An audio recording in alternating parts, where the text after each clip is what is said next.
It all kicks off with a shadowy figure shrouded in a red aura of pure rage and power. Then, we see the face of a furious man using his strength to shatter the chains that bound him.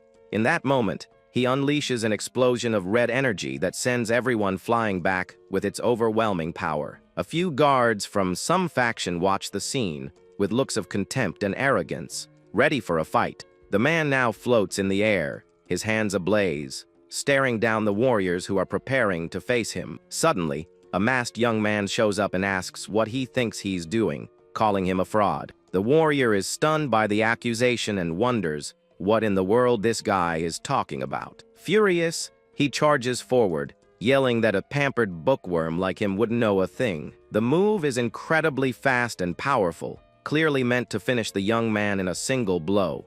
But the guards act first, intercepting the man's attack and striking him from all sides at once. The coordinated assault is too much for him, and he collapses to the ground, defeated by his opponents. One of the young warriors watches the scene with a cold, distant gaze, as if nothing had happened. The smell of blood fills the air after the violent clash that just took place. The scene then shifts to a lone man standing in the rain in front of a large temple. The guy seems relieved and comments that the smell is finally starting to fade. It's explained that those born with the heavenly martial body have all 5 senses sharpened to an extreme degree. This is a talent that defies the logic of ordinary men, born only once every 100 years. His eyesight is so incredible that, if he chooses, he can focus on minuscule things from a great distance. For example, he can observe every single detail of a single raindrop falling from the sky. And with his sharp hearing,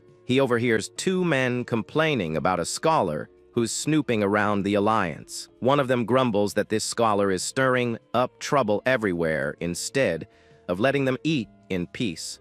The other wonders if the guy can hear them, but his buddy doubts it because of the heavy rain. But the narrator confirms that yes, he can hear from great distances, even with all the noise from the rain, and it's revealed that among all his abilities, the most terrifying of all is his keen perception. He then remembers passing the civil service exams at 19, thinking he was just smarter than most, but it was only after joining the Murim Alliance's inspection bureau that he discovered he had the heavenly martial body.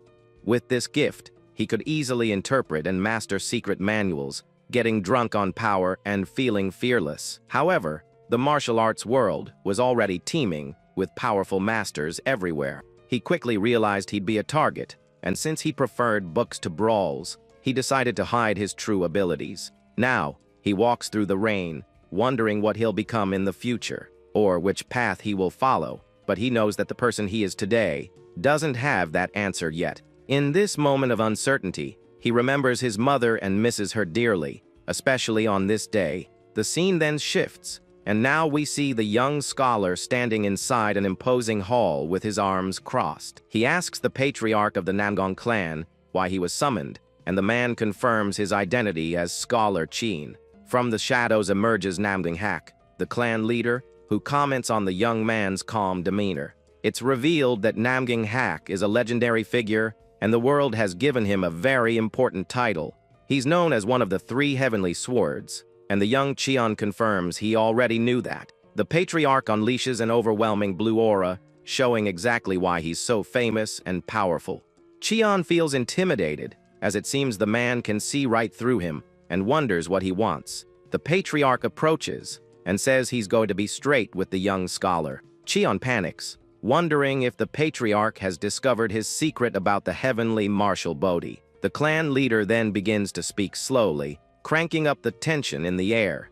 At this moment, the young scholar grows anxious, waiting to hear what the powerful man has to say. But to his surprise, the patriarch desperately begs him to turn his youngest son into a decent human being. The young man is completely floored by the unexpected request from the great master, who is bowing in respect. Confused by the situation, Cheon doesn't understand a thing as the clan leader reveals he's already had him investigated. Namgang Hak explains that he heard about the young man's intelligence and insight from the head of inspection. He also heard that the scholar managed to completely rehabilitate a famous troublemaker in the Alliance. Cheon tries to downplay the story with Pangso Lin, saying it was all just a misunderstanding.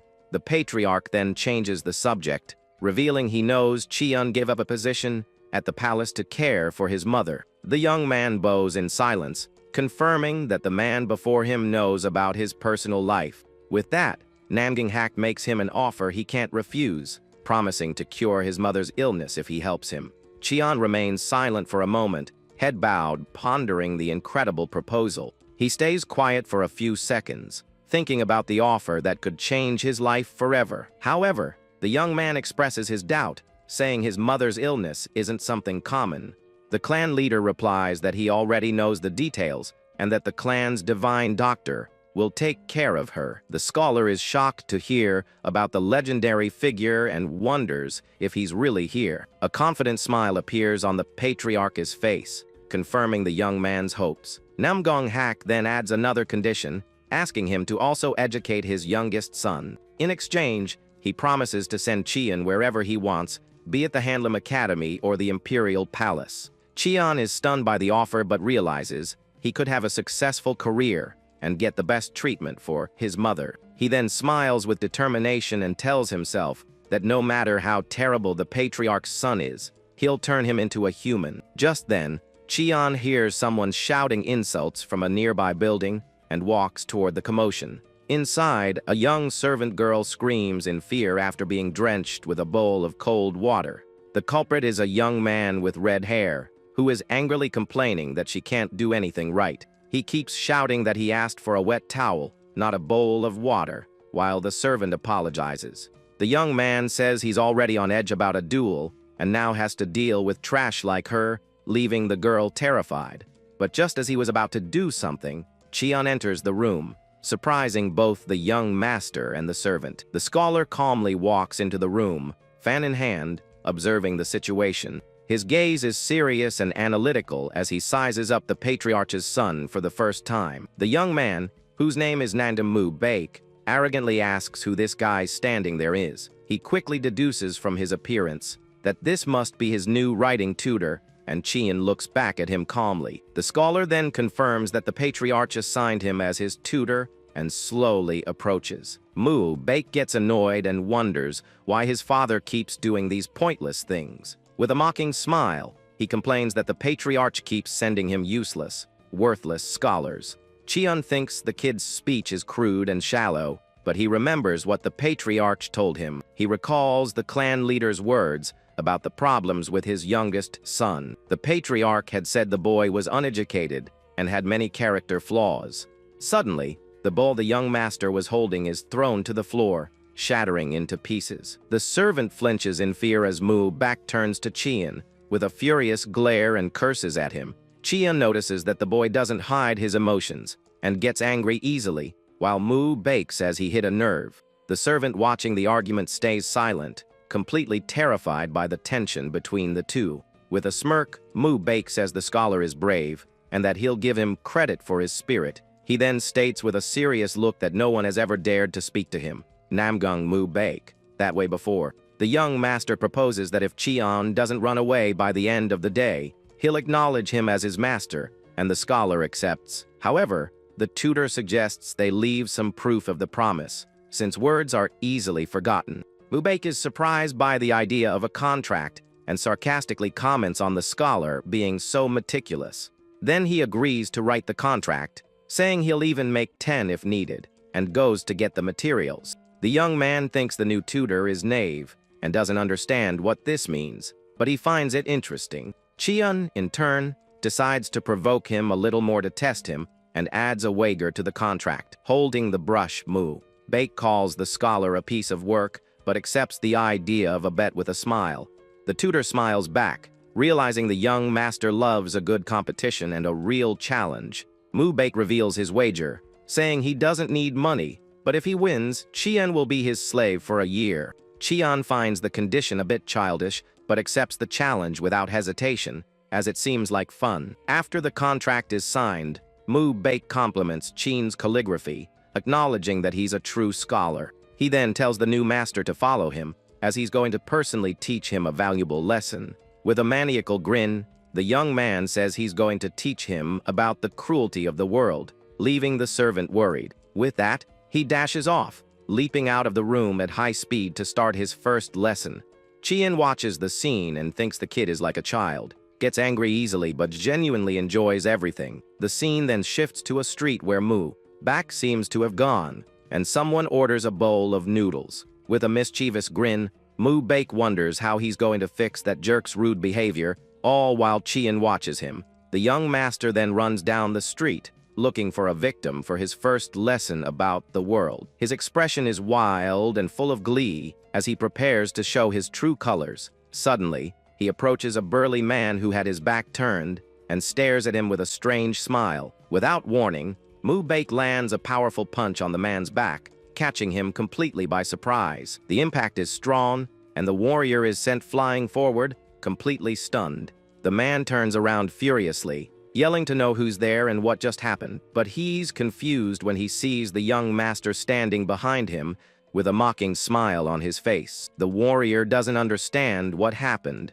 and questions the reason for the sudden attack. Mu Baek then points to Chien and says he must have a reason, so he'd better ask the scholar. The tutor is speechless at the unexpected situation, as he didn't expect to be dragged into it like this. The young man finds it hilarious to see the scholar so flustered and thinks he's about to give him a reality check. Right after, the young master flees the scene, leaving his tutor to deal with the furious warrior. The man then turns to Chien and asks if he's the boy's attendant, giving him a chance to explain. The warrior is furious and wonders why on earth that kid hit him like that. With an analytical eye, Chien begins to assess the situation and the man in front of him. He notices the warrior hasn't drawn his sword, even after the insult, and doesn't belong to any known factions. Chien then bows and apologizes, even though it wasn't his fault that this all happened. However, the scholar mentions a detail he saw on the warrior's sword, surprising the man. With a confident smile, Chien deduces that the man must be a warrior from the Sung or sect. The warrior is shocked and stammers, asking how the scholar knows about his sect.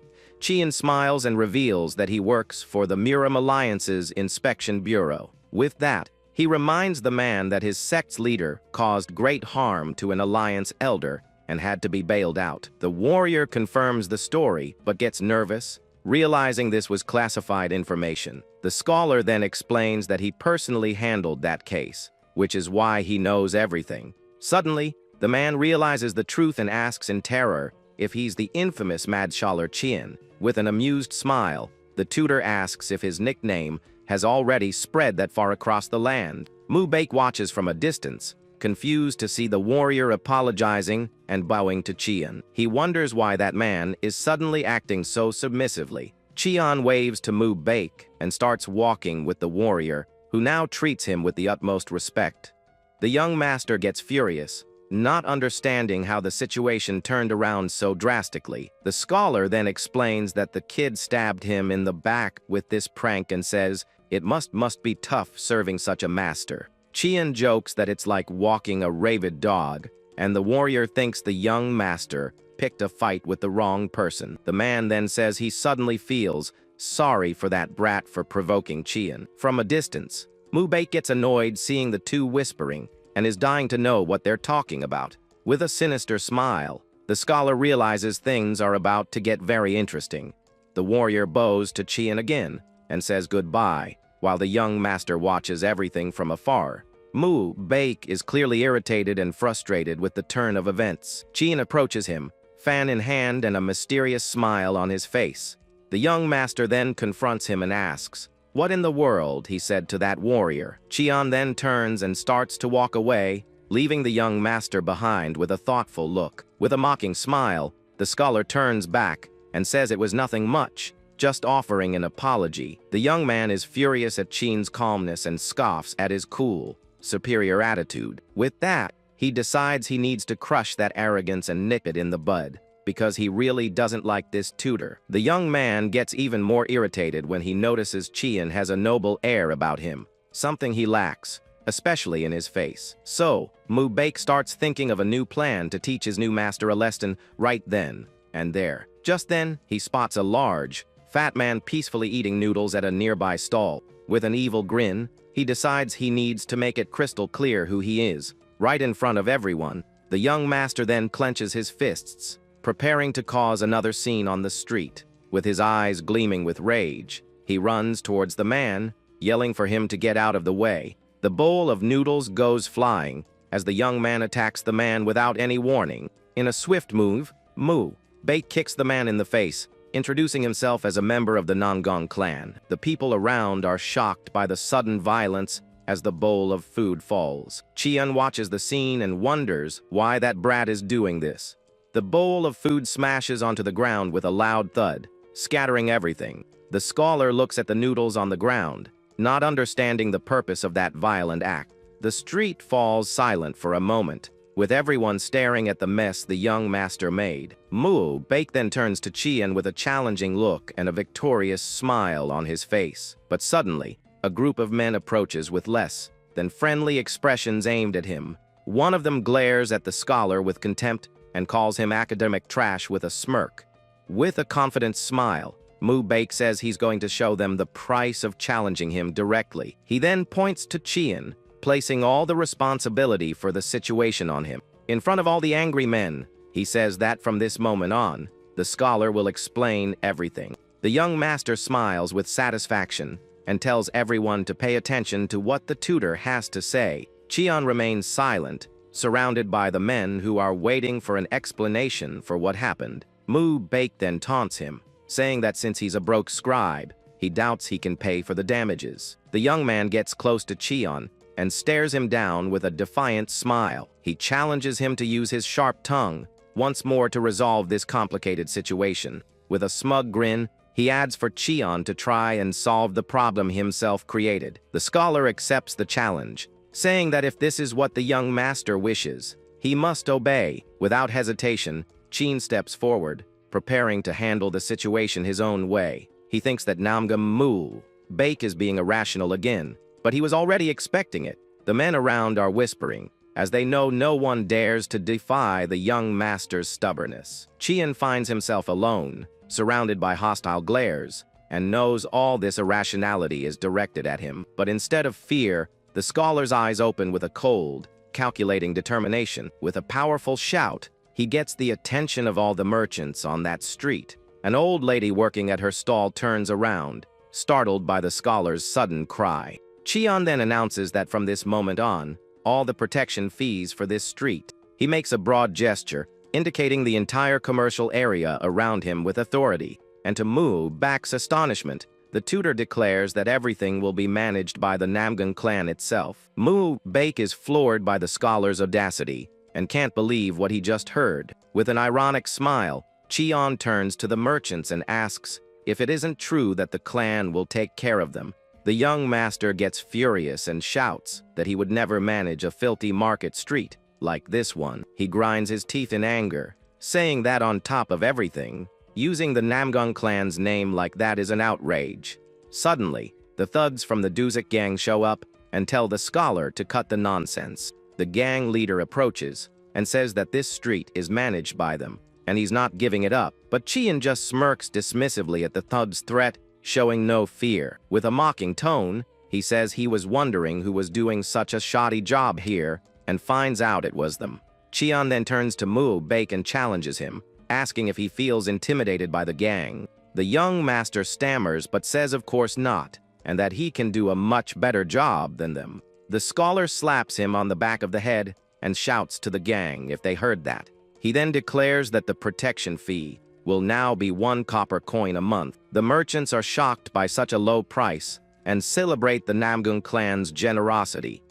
Bake is confused as the merchants celebrate, believing he's helping them. Suddenly, one of the merchants turns to the young master with eyes full of gratitude. He thanks back, bowing as a sign of respect, leaving the young man even more bewildered. The young master doesn't understand why they're thanking him for something he didn't even want to do. The merchants start praising him, calling him a true hero and the savior of the people.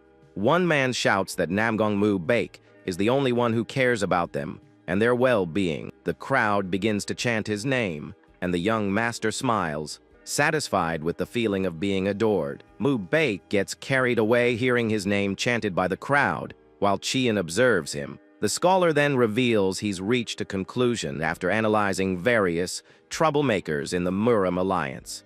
He explains that most of them suffer from a mental illness caused by a lack of attention, and the cure is love. With that, the young master revels in the people's adoration, posing for his new fans. Cheon, on the other hand, looks tired and annoyed with his students' childishness. Meanwhile, two women watch the scene from a nearby tea house, sipping their drinks calmly. They watch the young master show off for the crowd with Cheon by his side. One of them asks about the scholar, and the other says he seems to be a new recruit for the Namgang clan. She's surprised that a young man the same age as the brat can handle him so well. The other woman responds with disdain that he's just a scholar and not worthy of the little princess's attention. But the princess argues that if he can handle the Namgang clan's headache, he's already reached a certain level of mastery. With that, she tells her servant to investigate the scholar, as he might be useful for their mission. Then the princess stands up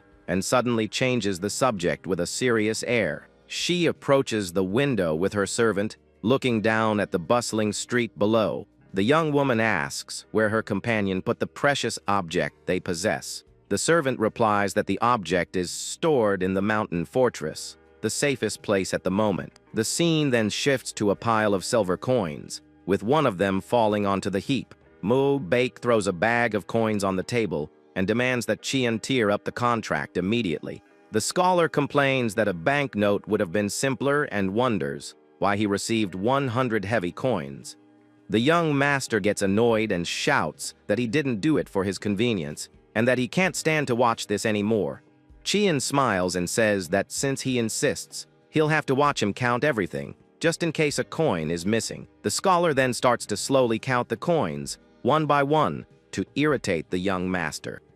Bake gets extremely irritated by the slow pace and threatens to finish him right there. Furious, he storms out of the room, shouting insults and vowing to get revenge on the insidious scholar. Cheon picks up a few coins and comments on how heavy they are, enjoying the moment of peace. The servant, who was watching everything, approaches and compliments the scholar on his intelligence and cunning. She remarks that it's the first time she's ever seen the young master give up his own money so obediently. The servant then whispers, asking if the young master isn't a complete, out-of-control jerk. Cheon looks at her with a gentle, amused smile, neither agreeing nor disagreeing with her statement. The young woman quickly apologizes, saying she must be talking nonsense because of a fever. The scholar says it's all right and offers to perform acupuncture on her, as he knows a little about medicine. The servant is surprised and asks if he really knows medicine on top of everything else.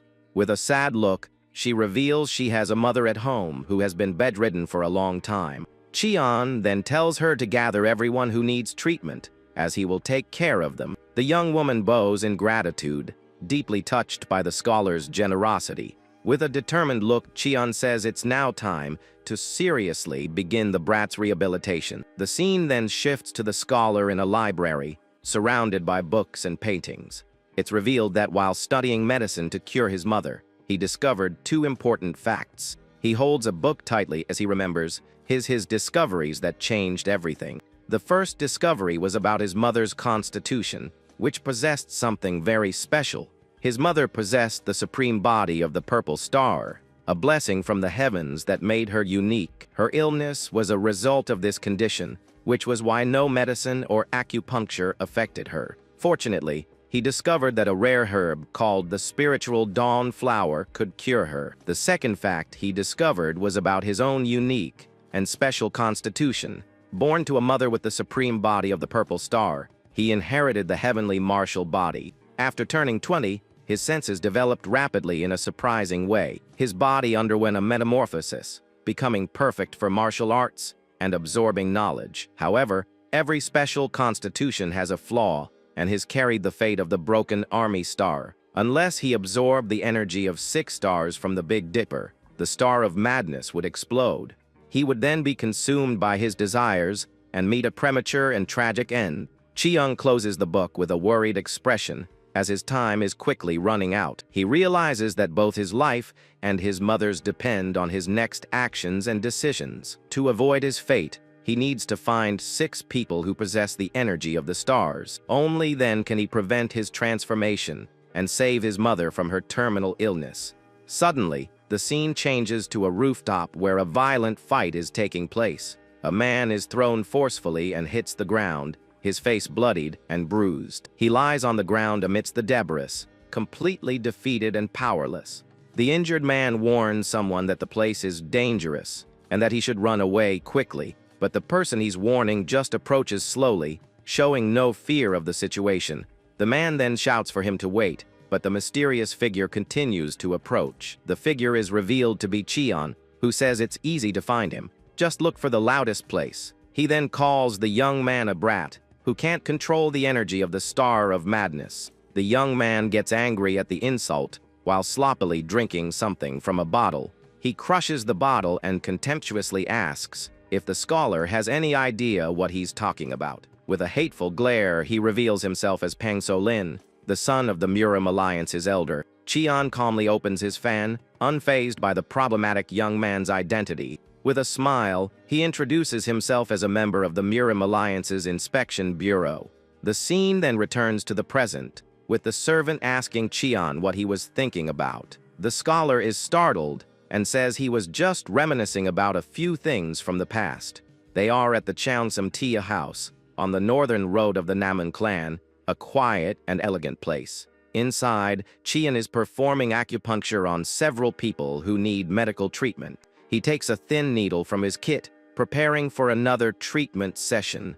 With concentration and skill, he applies the needle to the patient while the servant watches. The scholar demonstrates his medical knowledge by applying the needles on his own hand as a demonstration. Meanwhile, the princess's servant and the tea house owner, Hua Young, observe Cheon's work. Xiao Young comments that last time, he handled the brat as if he were a child, and now he's performing acupuncture in a way that surpasses most doctors, showcasing his skill. She concludes that he is indeed someone worthy of the young mistress's attention, and that she was right to investigate him. Cheon continues his work with focus and determination as he writes a prescription for a patient. An elderly couple calls him Scholar, thanking him for his care. An old woman offers Cheon some eggs as a thank you, saying she never imagined receiving such treatment. The scholar looks at the eggs, a simple but heartfelt gesture of gratitude from the people he helped. With a gentle smile, he thanks her and says the eggs look fresh and that he will enjoy them. He holds the small bag carefully, valuing the humble yet significant gift. Cheon then offers them money to buy the necessary medicines for their treatment. The old woman is shocked and refuses to accept, saying she can't take money as well. But the scholar insists, saying they are all one family and should help each other since they serve the same master. The patients thank him emotionally, commenting that the scholar is a truly good person. With a warm smile, Cheon says goodbye, telling them it's getting late and they should head home. The patients leave happily, one of them celebrating that he can now move his shoulder thanks to him. Cheon then turns to Wo Yang, the tea house owner, who is watching him with a smile. He thanks her for letting him use the place so late into the night, saying it was a great help. Sure. Young invites him to come back anytime and says that next time she'll prepare a private room for them. The scholar thanks her again and thinks that the tea house owner is younger and more beautiful than he imagined. Suddenly, he imagines himself in an intimate moment with her, which leaves him visibly shocked. With his face burning, he is startled by his own inappropriate and sudden thoughts. Breaking into a cold sweat, he wonders what on earth he was thinking and scolds himself for his wild imagination.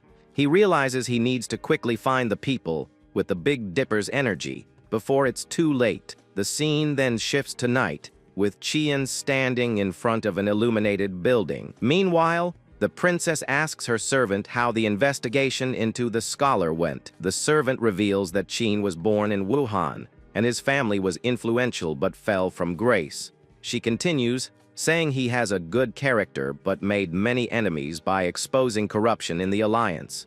The princess is surprised to learn that he even brought down an elder of the Murim Alliance. The servant explains that he was so relentless that he earned the nickname, the Ghostly Scholar. The princess deduces that the alliance sent him to the Namgan clan to get rid of him. The servant adds that there are rumors he knows martial arts and is on the level of the rising stars. Furthermore, there's something about his mother that the princess orders the servant to reveal without hesitation. The young woman explains that after investigating Qin's mother's condition, she discovered she suffers from a severed pulse. With this, the princess wonders if he is the severed sun pulse she has been searching for. The servant seems nervous about her mistress's conclusion, but says nothing to contradict her. The princess reveals she has been searching for this person for 5 years and only has 1 year left to live. Determined, she decides she must find the severed sun pulse and will examine Qin's mother personally. She then orders her servant, who is Achua Young, to continue keeping an eye on the scholar. Meanwhile, Qian walks thoughtfully, wondering where he could find the people with the Big Dipper's energy. He reflects that those born with this energy are destined to reveal themselves in some way. He believes they might already be famous or leaders of some important faction. The scholar continues his solitary walk, lost in thought about his destiny. Suddenly, Mu Baek appears and calls him teacher with an excited smile on his face. Qian remains silent with a tired expression as he sees his student approaching. The young master hands him a book, and the scholar asks what it is. He explains that the book has been passed down in his family for generations, but no one has been able to interpret it. The young master says he's going to try to interpret the book, and Qian asks if it's a martial arts manual. Mu Baek replies that he doesn't know and asks for help from his writing teacher, since that's what he's here for. The scholar becomes suspicious, wondering what that brat is plotting by asking for a favor. After some thought, Qian accepts the challenge, saying he was bored anyway. The young man celebrates and runs off excitedly, saying he's counting on him to decipher the book. Qian is frustrated, realizing the young master is up to one of his tricks again. From a distance, Mu Baek laughs and thinks the foolish scholar believes it's just an ordinary manual. He reveals that if Qian tries to interpret the book like the others, he'll fall into ki deviation. Qian starts reading the book and realizes the crazy brat's trap, who has tricked him.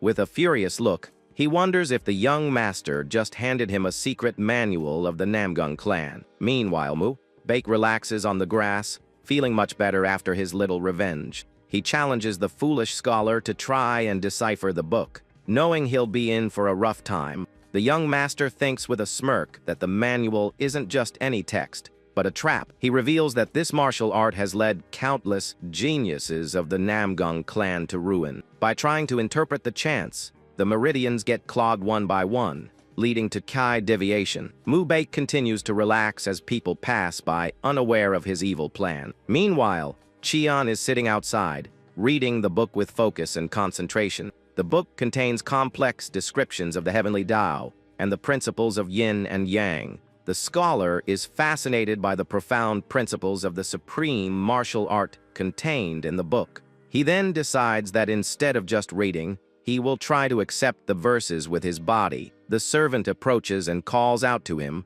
breaking his deep concentration. She thanks him and says her mother's condition has greatly improved after taking the medicine he prescribed. Qian smiles and says he's happy to hear her mother is feeling better. The servant adds that the others are also amazed by his skills and offers to help. The scholar takes her up on the offer, saying he could really use a little help from her. With the book in hand, he asks if by any chance they have a wooden sword in the lodging. The young woman is confused by the strange and unexpected request from the scholar. Suddenly, Mu Baek appears and furiously asks the servant what she is doing. He yells at her for giving his wooden sword to the scholar, and the servant apologizes, frightened.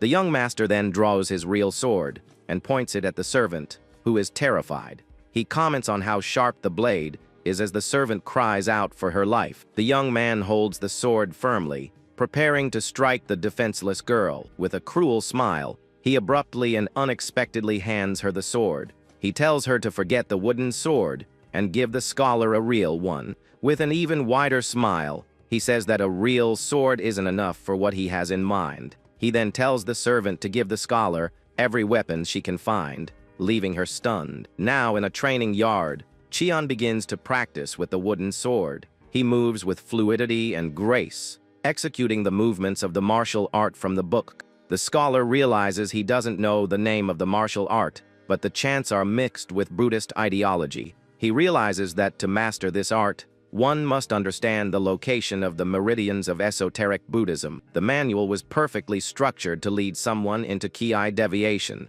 and that was Mu-Bak's trap. However, Cheon read an ancient text on esoteric Buddhism in the Alliance's library and knows the exact location of the meridians.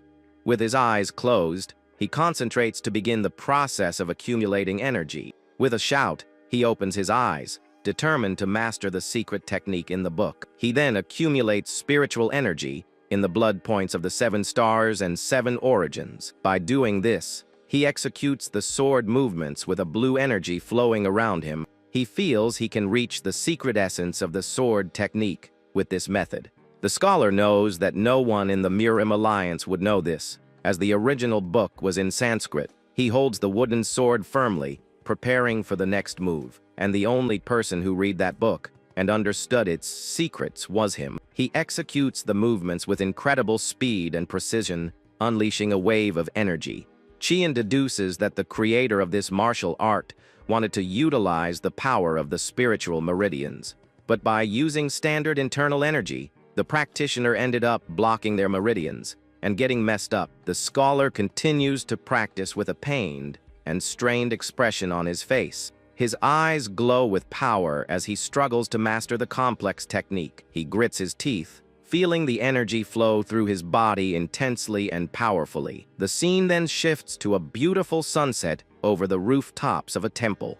Cheon's wooden sword drips with sweat on the ground after the intense training. The scholar breathes a sigh of relief, his body sweaty and clothes torn, but satisfied with his progress. He realizes that even knowing the location of the meridians, trying to inject energy into all of them at once would cause ki deviation. If he revealed this fact to the Namgang clan, he would be kicked out as a thief of martial arts. The scholar then collapses onto the ground, exhausted after the intense training and discovery. With a tired smile, he realizes the clan would never accept that a mere scholar solved an ancient problem. The scene then shifts to Cheon handing a coin to the servant who helped him. The young woman is confused and asks what the money he's giving her is for. The scholar says it's pocket money and that the room is a mess, but the servant offers to clean it.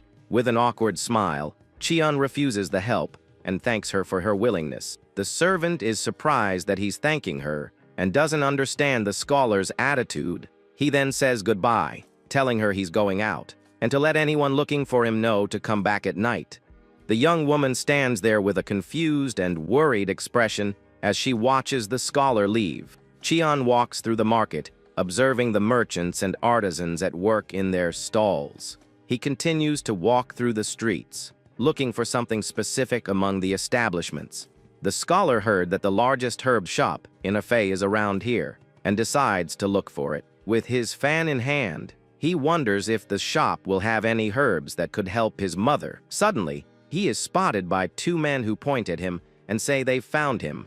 The group's leader approaches with a threatening look, his henchmen following close behind. Cheon turns and faces the men with a calm and indifferent expression. The leader of the Duzek gang introduces himself and asks if the scholar has any idea how much money they've lost. The gang then surrounds Cheon, and the leader asks if the Namgang clan is really going to collect the protection fees. The gang leader says Cheon needs to talk to the clan to let them collect the fees, but the scholar refuses.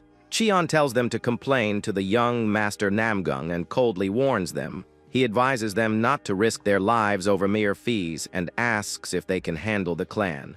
The gang leader laughs and says the scholar doesn't know anything, as someone tipped them off about his location. From a distance, Mu-Bake smiles mischievously, as he was the one who set up the scholar. Cheon opens his fan and says he can already guess who's behind this. Remaining unfazed, he then walks toward the thugs with a disconcerting calmness, leaving them confused. With a mysterious smile, he asks if they've ever heard of a Murim scholar. Cheon stands in the middle of the thugs with a confident posture and an intimidating aura. He repeats the question with a challenging look, holding his fan as if it were a weapon. The gang leader scoffs, asking if he's going to do a fan dance, and if he even knows martial arts. The thugs close in on the scholar, ready to attack at any moment. The leader then gives the order for his men to give the scholar a tender massage.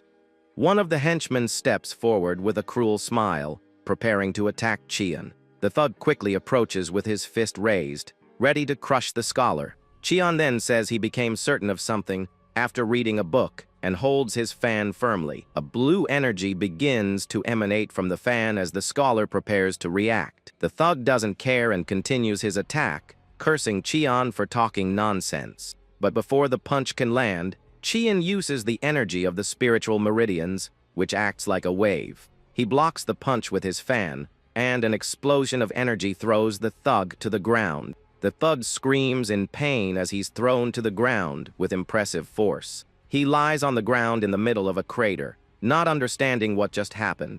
Cheon explains that the energy wave amplifies from a single point and spreads outward. The gang leader is shocked and wonders if that punk really learned martial arts. With a dark aura, Cheon invites the gang leader to join the fight as well. The man tries to play it off, saying they didn't show proper respect to the scholar, and it was a misunderstanding. But Cheon cuts him off and tells him to stop pretending, as he still has things to investigate. The gang leader is terrified by the scholar's intensity and begs for a moment. Cheon grabs his face and asks what his name was, and the man stammers that it's Duziki. All the gang members are now kneeling and defeated before the scholar. With a cold glare, Cheon warns them that if he hears about them collecting fees again, he'll break all their bones. He says he's going easy on them because they only collected fees, and the terrified thugs thank him. But the scholar isn't finished yet and says he has more things to investigate with them. The scene then shifts to the Hall of 100 Herbs, a large and imposing establishment. Cheon enters the shop and thinks that if they were stronger opponents, he could have tested the chance better. He looks at his fan, which is in pieces, and realizes that nothing remains intact against the wave of spiritual energy. He stays silent for a moment and wonders if he should make an iron fan. But he quickly dismisses the idea, as he's not a martial artist and his power only works against street thugs. Cheon continues to walk through the shop and thinks that his competitive spirit almost shortened his life. He observes the large pharmacy and comments that, just as the rumors say, it's truly massive. Suddenly, Cheon is shocked to see something unexpected in the herb shop. A beautiful white-haired woman appears, holding a tray of herbs with a gentle smile. The scholar is breathless and thinks she is easily one of the 3 most beautiful women he has ever seen. He stands frozen for a moment, completely captivated by the young woman's beauty. Unexpectedly, Mu-Baek is also in the shop and approaches the woman, introducing himself. Cheon wonders what that brat is doing there, as the young master flirts with the woman. The princess says she has a lot of work to do, but Mu-Baek insists on knowing her name. She replies that she is just a doctor who stopped by to get some herbs for her work. The young master then remembers hearing about her and identifies her as Lady Jong So-bin. Cheon watches the scene with suspicion, thinking that no one offers kindness without a reason. Mu-Baek fakes a headache and asks the saintess to examine him, but she declines, saying she's busy. He perks up at her promise to see him later and watches her leave with a goofy smile. The young master is happy to have finally found a beauty worthy of his admiration. He then turns and is surprised to see Cheon there, asking what he's doing. The scholar says he came to buy herbs, and Mu-Baek stammers that he also came for medicine. Cheon looks at the prescription and wonders if the brat needs a potency tonic. The young master wonders why he needs a wisdom broth to improve concentration. The scholar gets furious and asks if this is the kind of art he's passionately burning to study. Mu-Baek then changes the subject and asks if Cheon managed to interpret the manual he gave him. He taunts him, saying the scholar shouldn't have time to wander around if he were deciphering the chants. Cheon replies that he went out because he needed herbs for the interpretation of the book. He says he's deciphered a few verses, but it's difficult, and the young master scoffs at his arrogant posture. Mu-Baek says he had high hopes since he's a Jinshi level scholar, but was disappointed. With a confident smile, Cheon reveals that he has already finished interpreting some verses perfectly. The young master falls silent for a moment, surprised by the scholar's unexpected revelation. With a mischievous grin, he pretends to believe him and says of course he did. He gets closer and asks the scholar to tell him a little of what he interpreted from the book. Chian wonders why the young man is so happy and if he really expected him to succeed. The young master pressures him to speak, saying no one would understand a line or two anyway. Chian remains silent for a moment, preparing to reveal what he discovered. He then begins to recite the verses that appear on the first page of the mysterious book. The scholar accurately explains the principles of yin and yang contained in the manual. Baek is shocked to hear the correct interpretation of the book that no one could decipher. With an excited smile, he realizes that Chian is truly a Jinchi-level scholar. The young master is impressed and says none of his other teachers showed such interpretive power. Chian asks in a loud, authoritative voice if he understood the explanation. Baek replies yes with an enthusiastic smile, and the scholar wonders if he's being sincere. The young master approaches excitedly and calls him writing teacher again. Chian asks what he wants now with a tired and bored expression. The young man reveals that guests from the Juge clan will be visiting the day after tomorrow, and Chian wonders what that has to do with anything. He says that among them is a friend his age, and Chian deduces he's referring to the young master Juge Do-1. The young master invites him to the gathering, saying he'll be able to eat well and drink free wine. Chian realizes the young man wants his help at the gathering of troublemakers and understands why he needed the wisdom broth. He knows that Juge Do-1 is more educated than the others, as his clan has always valued wisdom. The scholar has heard that Do-1 likes to show off at these gatherings using the 4 arts. He scoffs at the young master, wondering how ignored he must be to ask for a favor. With a mischievous grin, he thinks a battle of brats sounds very entertaining. Chian can't wait to see one troublemaker get humiliated by another and finds it incredibly amusing. Baek pressures him to join the gathering, and the scholar is entertained by the situation. He imagines the 2 young masters arguing and thinks a battle of brats sounds interesting. Suddenly, Chian feels something strange in his body and clutches his chest in alarm. He staggers back, feeling the effects of the unstable energy in his body. He remembers the princess and realizes he needs to find the energy of the stars quickly. Baek glares at him and asks what he's looking at, saying he can just say no if he doesn't want to go. The scholar then notices that the young master emanates an energy similar to Peng, so uns and decides to check. With a serious air, he says he accepts the invitation, leaving the young man surprised and happy. However, he sets 2 conditions for participating in the young master's gathering. The young man complains about the demands but asks what the conditions are, curious to know. Chian then says the first condition is that he allows him to check his pulse. Baek is surprised and asks why the scholar wants to check his pulse. Chian explains that he saw the young man preparing the wisdom broth, and that taking it incorrectly can damage the brain. Baek gets annoyed and says he knows the risks of messing with meridians and questions the scholar's logic. The scholar replies that it would be a disaster if the broth interfered with his high-level martial arts cultivation. The young master agrees and tells Chian to check his pulse quickly to make sure everything is okay. He says it would be terrible if his brilliant brain were damaged and boasts about his intelligence. The young man concludes that the scholar has nothing to gain by harming him, so he trusts his assessment. Chian agrees and begins to check Baek's pulse with a serious expression. He decides to inject a little spiritual energy to see if there's any reaction from the young man. The scholar concentrates and eagerly waits for a response from the young master's body. He hopes that his coming to the Namgang clan won't be in vain, and that he'll find what he's looking for. Suddenly, he feels a faint but definite energy coming from Baek's wrist. With wide eyes, he recognizes the energy of the Wuka star, one of the 7 stars he's searching for. The young master notices Chian's shocked expression and asks what the problem is. The scholar remains silent for a moment, processing the incredible discovery he just made. With an excited smile, he says there's no problem, and that the energy in his brain is strong. Baek gets chills from the scholar's reaction and boasts that even Chian is impressed by his intellect. He then asks what the second condition is for the scholar to attend the gathering.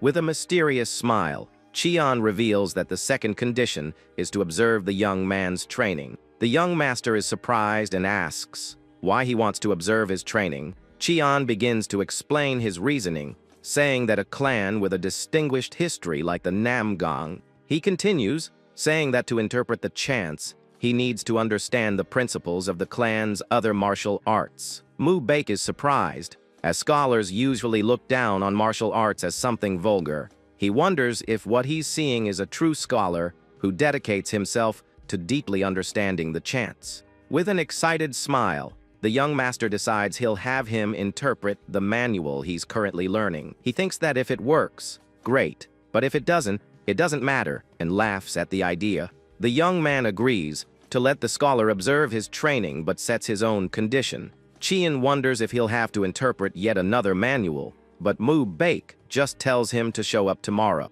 The scholar agrees with a mischievous smile, amused by the turn of events. The next day, the young master is undecided about whether to show the manual to the scholar. Tired of his hesitation, Cheon impatiently snatches the book from his hand and glares at him. The scholar reads the title and is surprised to see it's the manual for the boundless blue sky sword arts. He's shocked because this is one of the two great arts of the Namgang clan and one of the best in Murim. Cheon wonders why the young man keeps showing him secret manuals. With a suspicious look, he wonders if the young master is completely insane. Mu Baek smiles and asks what he thought of the manual with a superior expression. The scholar asks if it's safe to show a clan's secret technique to an outsider like him. The young man replies that it isn't, but he can do it because he really wants to master the technique. Cheon falls silent for a moment, surprised by the young master's sincerity and determination. Mu Baek continues, saying that with his superior talent, it would be good to master the technique faster than his brothers. He adds that since Cheon worked in the Alliance, he knows the laws of Murim and won't go around blabbing. The young master says he doesn't know anything and tells the scholar to just read and interpret the chants for him. He then offers 300 silver taels if the scholar can interpret the manual correctly. Cheon asks if he'll give it in heavy coins again, but the young man promises to give him a banknote. With the deal sealed, Mu Baek begins his sword training with fast and powerful movements. He executes the technique with great skill, while Cheon observes him and reads the manual. The scholar seems surprised and fascinated by what he's reading in the clan's secret book. He is enchanted by the beauty of the sword art, which is like a song to the infinite sky. Meanwhile, the young master shouts and gives his all in his intense training. Cheon watches him with a bored and disinterested expression at the young man's shouting. Mu Baek continues to train with ferocity and determination, unleashing all his power. He yells with effort as he executes the complex movements of the sword technique. The young master continues his training with shouts and exaggerated, noisy movements. The scholar complains that he's too loud and that the shouting is excessive. Mu Baek focuses on his next move, letting out a powerful war cry, but Cheon interrupts him and yells for him to shut up and conserve his energy. He explains that this sword art requires conserving every breath, and that shouting disperses his energy. The young man falls silent for a moment, surprised by the scholar's correction. He then continues his training in silence. With a new focus and concentration, his movements become more fluid and precise, without wasting energy on shouts. He executes the technique with a grace and power he didn't have before, impressing even himself. Cheon is impressed with the young man's movements, even though the energy of the Wuka star hasn't manifested yet. He realizes that Mu Baek is truly no ordinary brat and has great potential. With a mischievous smile, the scholar encourages him to train more to manifest that energy. The young master continues his training with leaps and acrobatic movements in the air. He lands gracefully and prepares for the next move, his sword in hand. With a strained expression, he continues to practice the sword technique with dedication. Suddenly, his sword falls to the ground, and he is shocked by what just happened. Cheon watches him with a neutral expression, holding the manual in his hands. Mu Baek approaches and says that before, he didn't have the breath control to even finish one form. But today, he completed the first form for the first time and asks how the scholar knew. Cheon lies and says he only said that because the young man was annoying and loud. He then explains that the text says to conserve breath and that this is common sense in martial arts. The young master is confused, says he read the text dozens of times, but never saw that part. The scholar then points to a line about the steadiness of a candle flame and asks why they used that word. Baek finally understands that the unwavering candle flame meant his breath shouldn't leak out. He's shocked, as this interpretation wasn't even in the clan's official commentary. The young man praises Cheon and says he was able to execute the first form thanks to his help, but he admits he knows nothing about the chants that follow in the technique. He explains that he can do the movements, but can't express the technique without knowing the meaning. Cheon taunts him and says if he doesn't know, why doesn't he just perform the technique in front of him? Baek is shocked by the scholar's suggestion and wonders if he should really do it. Cheon points at him and says he is the teacher and the young man is the student, and there can be no education without respect. He then turns and says maybe he should go see young Master Lee, leaving back annoyed. The scholar provokes him by saying he heard his older brother practices something similar and questions his lack of respect. With a confident smile, Cheon plants the seed of ambition in the young master's heart. He says it's possible that Baek could be the first of the direct lineage to achieve the secret essence of the sword art. The young man is shocked by the possibility and wonders if he can really be the first to reach the essence. He clenches his fists, determined to prove his worth and show his potential to the world. With an excited smile, he agrees to show the technique to the scholar without hesitation, but he fumbles while trying to show respect, and Cheon corrects him, saying that's not how it's done. Meanwhile, the patriarch approaches the training ground with a serious expression. He wonders if his son is tormenting the new scholar and prepares to intervene. The patriarch decides that if the boy is doing something wicked, he will scold him severely. But upon arriving, he hears Cheon authoritatively telling back to do the technique again. From a distance, the patriarch watches and hears the scholar instructing his son to think about the meaning of the chant. He is surprised to realize the scholar is actually teaching his son something. Baek responds enthusiastically, calling Cheon teacher and showing unexpected respect. The patriarch is shocked to see his son, who barely uses honorifics with his own brothers, being polite to a scholar. He realizes the rumors about Cheon rehabilitating Peng So were true. With a smile, he decides he shouldn't just stand by and that he must reward the scholar greatly.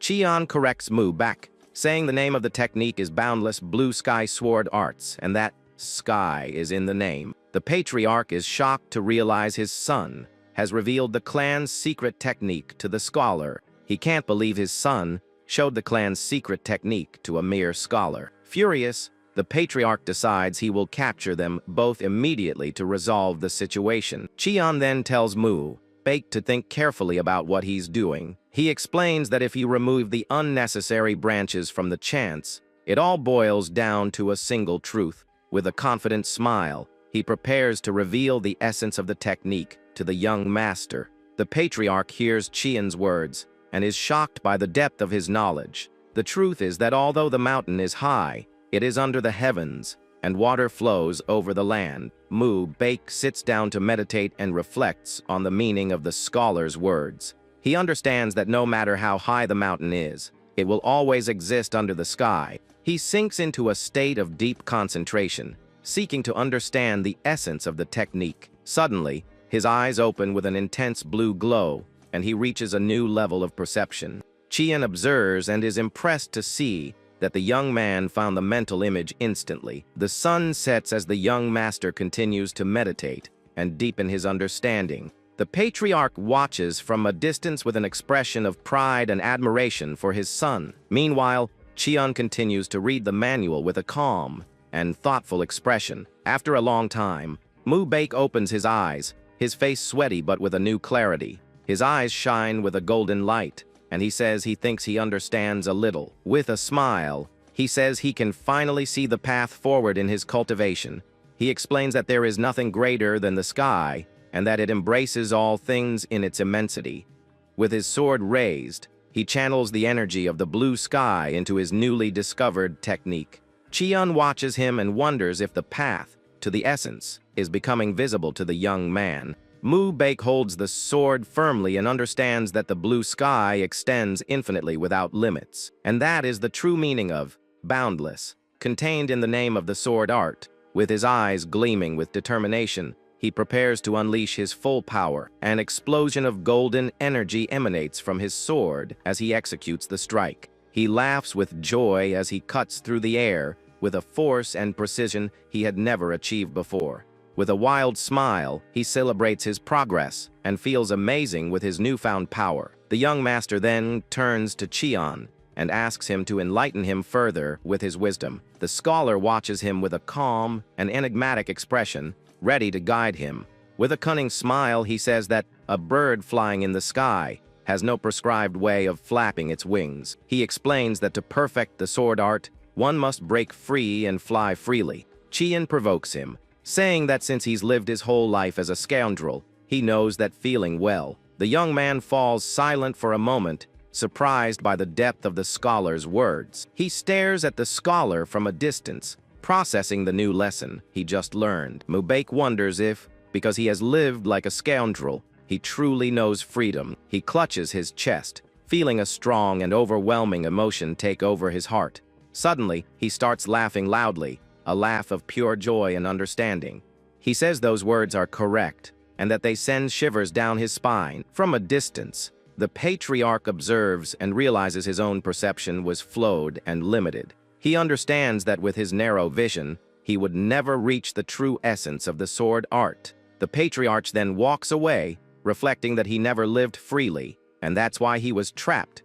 He walks away with a new understanding of himself and the art he practices. With a smile, he realizes his youngest son might be the first to achieve true mastery. Mu Baek shouts, wondering what this emotion is that he's feeling for the first time. He reflects that he lived like a scoundrel just to feel freedom, rejecting everything around him. But now he wonders if this emotion he's feeling is the true freedom he sought for so long. Chiun watches him lying on the ground, exhausted but with a look of pure enlightenment on his face. The scholar realizes the young man is following a path similar to Pengso, Lin's, but perhaps faster. With a smile, he wonders if it's time to move on to the next stage of his plan. He remembers that in the Big Dipper, there are 7 stars, each with a unique energy. Among them, the most destructive and powerful is the Broken Army Star, the Martial Star. The scholar reveals that those with the heavenly martial body are born with the fate of this star. They are destined to destroy themselves and face their demise unless they can change their fate. To escape this, he needs to absorb the energy of the other stars, just as he did with Pengso. The scene then shifts to Chiun's quarters, where he seems worried about something. He realizes the patriarch overheard his conversation with Mu Baek and smells a faint scent in the air. With a jolt, he recognizes the scent of Patriarch Namgung and understands he's been discovered. The scholar knows that an outsider like him seeing a secret manual is a problem punishable by death. At that exact moment, the servant appears and says the Patriarch has requested an urgent meal. Chiun says he understands and that he will go meet the clan leader immediately. The servant wonders how he knew about the summons and why his expression looks so grim. Later, a lavish table is served with various delicacies and fresh fruits for the meal. The scholar sits at the table with a tense expression, awaiting the patriarch's arrival. The clan leader appears and welcomes the scholar with a serious and imposing expression. He then introduces his wife, who is sitting beside him with an enigmatic smile. Chiun bows in respect and says it's an honor to meet her, but he's clearly nervous. The patriarch stares at him with an unreadable expression, increasing the tension in the air. Suddenly, his wife scolds him and asks why he lied to her about something. The scholar remains silent, completely confused by the couple's argument. The woman complains that her husband didn't tell her the scholar was so handsome and that she hasn't seen a man like him in ages. The patriarch smiles and says he understands what she meant, then apologizes to Chiun for taking his time. The scholar replies that it's no bother and that it's an honor to have been invited. The clan leader's wife comments that she heard Chiun was famous even in the Murim alliance. The woman praises him for calling the eradication of corruption notoriety and finds him admirable. She then asks if he knows a poem about fighting injustice, as he does. With a smile, she begins to recite the poem, surrounded by imaginary cherry blossoms. The scholar replies that injustice cannot stand taller than the pine tree and will be shaken by the wind. The woman praises him for his knowledge of poetry and calligraphy, as well as painting and music. Cheon replies with a forced smile that he merely took an interest in those arts as hobbies. He wonders if he was worrying for nothing and tries to relax in front of the couple. Suddenly, the patriarch slams his hand on the table, startling his wife. The woman stares at him, surprised by her husband's sudden change in mood. Cheon remains silent with a nervous smile, not knowing what to expect from the situation. The patriarch then says to stop with the pleasantries and discusses official matters. With a dark look, he tells the scholar to speak honestly about what happened. He confronts him, saying he knows that seeing the clan's secret techniques is a crime punishable by death. Cheon is shocked to realize the patriarch knows everything and can't hide his surprise. The clan leader asks in a threatening voice if he saw the chance of the secret technique. The room grows tense and silent as the scholar meets the patriarch's furious gaze. The patriarch repeats the question with an even angrier expression, waiting for an answer. Cheon realizes he knew about his conversation with Mu-Baek and feels cornered. He feels the patriarch's oppressive pressure, and his mind races to find a way out. The scholar looks for a way to escape the dangerous situation he's gotten himself into. He decides he must appeal to the patriarch's wife, knowing that Mu-Baek is her weak spot. Calmly and respectfully, he answers that yes, it was at the young master's request that he saw the manual. The patriarch asks with disdain if that's his only excuse for the crime he committed. Cheon then explains that he saw desperation in Mu-Baek's eyes when he showed him the sword art. He says he realized that this martial art was the only thing that could correct the young man's behavior. The patriarch asks contemptuously if he used a secret technique to fix a scoundrel's behavior. Cheon replies with a saying, "If you remove one evil, 10 virtues will grow." The patriarch accuses him of just making excuses to see the secret arts and help his son. The scholar says it's not just, and that he saw something more within the young master. He reveals that he saw the temperament of a hero in Mu-Baek, and that he has the potential to shake the world.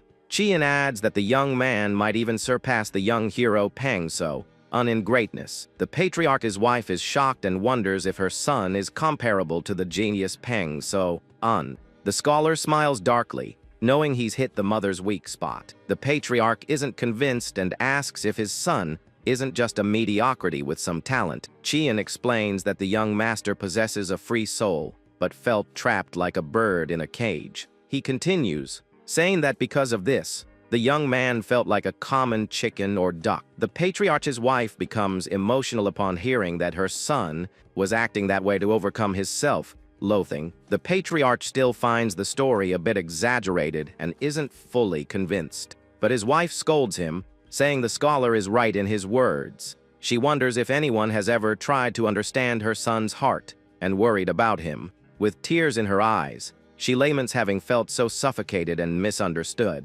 She then thanks Cheon for helping her realize her son's true feelings. The patriarch shouts at his wife, reminding her that one of the clan's secret arts has been leaked. The woman replies that since she's not a martial artist, she doesn't understand the gravity of the situation. But as a mother, she says she would sell any manual to save her son, because he is more precious. Cheon remains silent, completely shocked by the turn of events at the table. The patriarch's wife then slams the table and suggests a punishment for the scholar. She proposes they cut off one of his arms and forgive him, but Cheon is horrified by the idea. The patriarch looks at her with a serious, unreadable expression, not reacting to her proposal. The scholar then stands up and solemnly promises he will never leak the clan's arts. He swears that if he breaks his promise, they can take both his arms, and he will hold no resentment. The patriarch says he'll give him one chance and reveals a new challenge for him. He reminds him that the Juge clan will visit tomorrow and will ask for a duel to humiliate his son. The patriarch explains that his youngest son has never won against the young master of the Juge clan. Cheon understands that his task is to ensure Mu-Baek wins tomorrow's duel. The patriarch confirms and makes an irresistible offer to the scholar in exchange for his services. He promises to appoint him to a position that will grant him the right to see the secret techniques. The scholar is shocked by the proposal, but knows there's a price to pay for this opportunity. The patriarch warns that if he fails, he must offer his head as punishment for his failure. With a serious look, he points at Chian and says a man like him knows what all this means. The scholar remains silent, processing the life or death proposal he just received. He realizes the patriarch's intention is to keep him by his side, but he needs a justification. The couple stares at him, and Chian understands the patriarch needs a reason to convince him. The justification is to persuade the clan's elders and Senate to accept his presence. The patriarch then says that if Chian can truly give his son wings, he can fly freely. With a gesture of respect, Chian bows before the patriarch and his wife. He then turns and leaves the room, leaving the couple behind with their thoughts. The patriarch and his wife watch the scholar walk away with thoughtful expressions. The woman hugs her husband and says he was planning to keep the scholar around all along. She then asks if he intended to employ Chian from the very beginning. The patriarch hugs his wife back and asks if she knows why the scholar came to the clan. He explains that Chian is a man who fought against the Alliance's elders and resisted all threats. The patriarch adds that he was the one who turned Pengso from trash into a human being. The woman is happy to hear her husband brought such an incredible person to help their son. The patriarch says he's glad she likes him and hugs her affectionately. The scene then shifts to the next day, with the clan's courtyard filled with people. The guests from the Juge clan arrive, led by a man with a noble and imposing appearance. Everyone greets each other and prepares for the gathering and the friendly duel to come. The young master of the Juge clan wonders why Mu Baek hasn't shown up for the duel yet. With a mischievous smile, Jujdo one says he wants to play with him soon, showing his arrogance. Meanwhile, Mu Baek is training intensely with his sword under Chian's supervision. The scholar encourages him to think about the meaning of the movements and not just execute them. The young master shouts with effort and obeys his teacher with a new determination. Suddenly, the courtyard door opens, and one of the guests arrives with an air of challenge. Chian and Mu Baek continue their training without stopping. Jujdo one arrives and wonders why the Namgung clan's gate is so low and unimpressive. With an ironic smile, he calls Mu Baek little brother Namgung and taunts him. Chian observes the scene and is amused by the nickname the young master gave his rival. Mu Baek faces his opponent with a serious expression, ready for the duel to come. One provokes him, asking if he trained for the duel and saying he doesn't look happy to see him. The young master replies that he's been dying for another shot at him. Chian observes the rival and thinks he didn't seem this tall when he saw him at the Alliance. Do-one asks if he's shrunk a bit, but Mu Baek asks if he hasn't grown. He then pats Mu Baek on the head and says little brother Namgung has gotten even cuter. The young man gets annoyed and asks if he came just to brag about his height. Do-one is surprised and asks if he thinks he would brag about something so trivial. He says he has plenty to brag about, like martial arts, scholarship, and music. Mu Baek clenches his fists and calls him arrogant, ready to start the fight. Do-one then points at Chian and asks if his arrogance is because of that new guy. He gets annoyed with the scholar, who hasn't even greeted him and is just fanning himself arrogantly. With a shout, he asks for the scholar's name, demanding an immediate answer.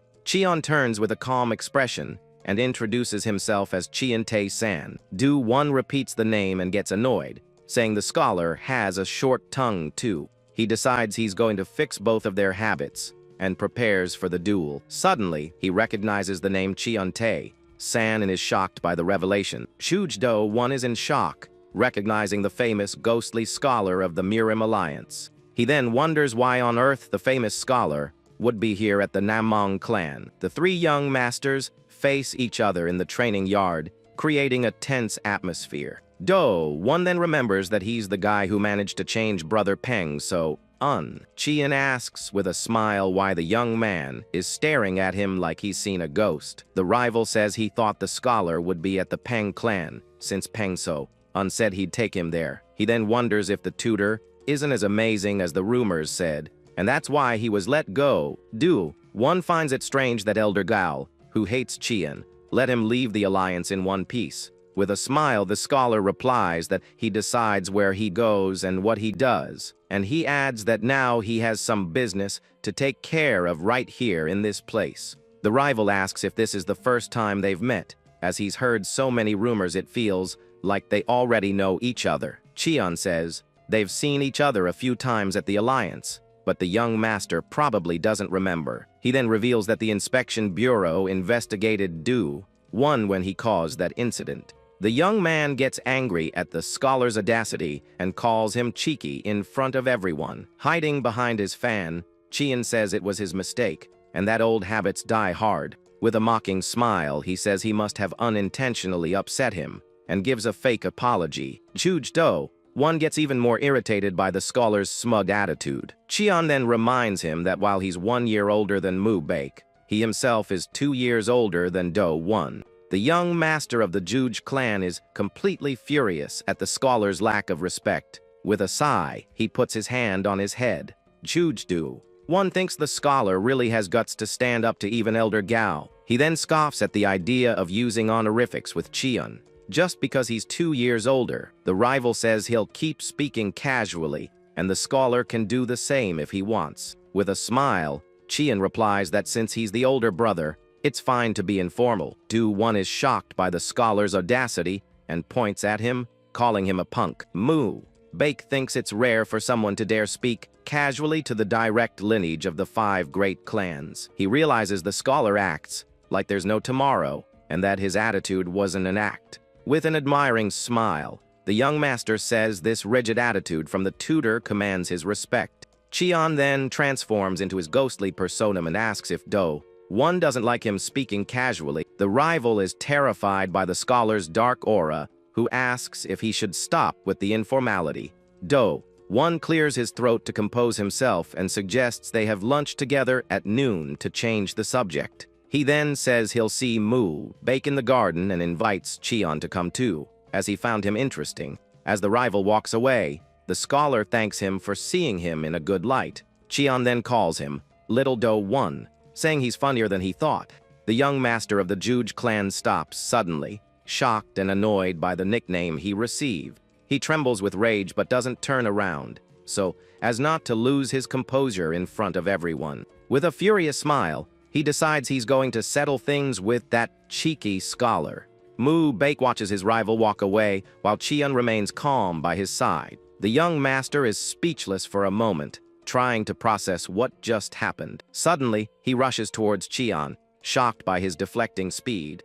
With an admiring smile, Mu Baek says Scholar Qian is even more incredible than he thought. He then asks if it's true that he sent the terrible Elder Gao to heck, and if he's really provoking Judge Do-1. Running alongside him, the young master also wants to know if it's true that he turned Brother Peng into a human being. With a smirk, Qian comments that the honorifics seem to have stuck to his student's tongue now. The young man says that after seeing the manual's interpretation and how he handled Do-1, he couldn't help but acknowledge him, and the scholar agrees it's a good change. Mu Baek then scratches his head and admits that although the tutor says he's changed, he doesn't feel the change himself. Qian reveals that Peng was like that at the beginning too, and the young master warns him not to say his name so casually. He's terrified and explains that unlike him, that guy starts a fight first, and the scholar could get seriously hurt. The tutor then calmly replies that he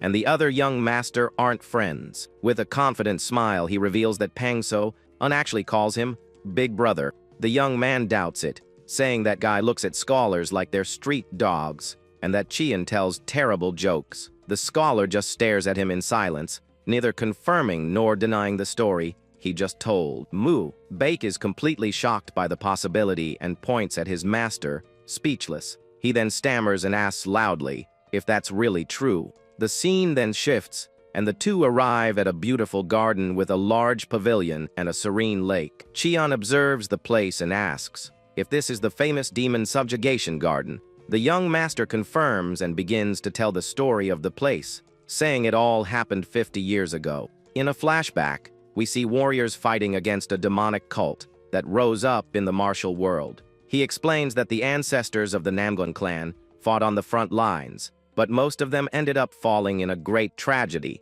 With a sad look, the young man reveals this is the main reason why the boundless blue sky sword art wasn't fully passed down. Mu Baek explains that to never forget the resentment and the will of their ancestors, they named the garden this way. Cheon comments that it's a place with a very important meaning for the clan's history. Inside the pavilion, Jujdo One is relaxing and listening to music with a courtesan by his side. The young master is furious to see that his rival has called courtesans to the demon subjugation garden. He confronts him, saying that anyone who sees him would think he owns the place, calling courtesans here.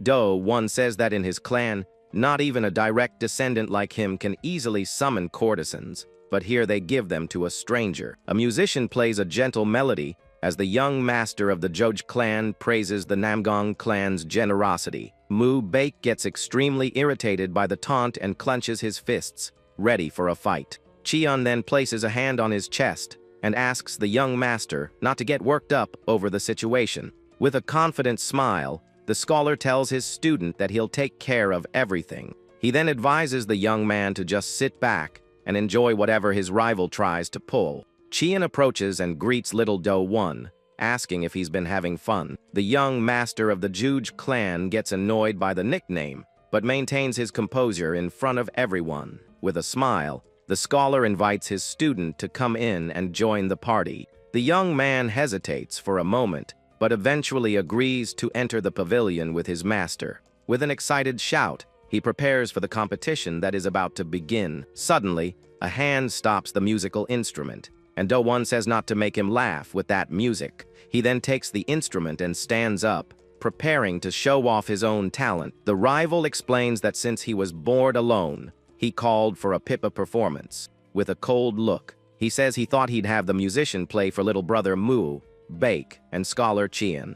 With his nimble fingers, Jujdo One begins to play a beautiful melody on the instrument. The soft music floats through the pavilion as everyone watches his performance.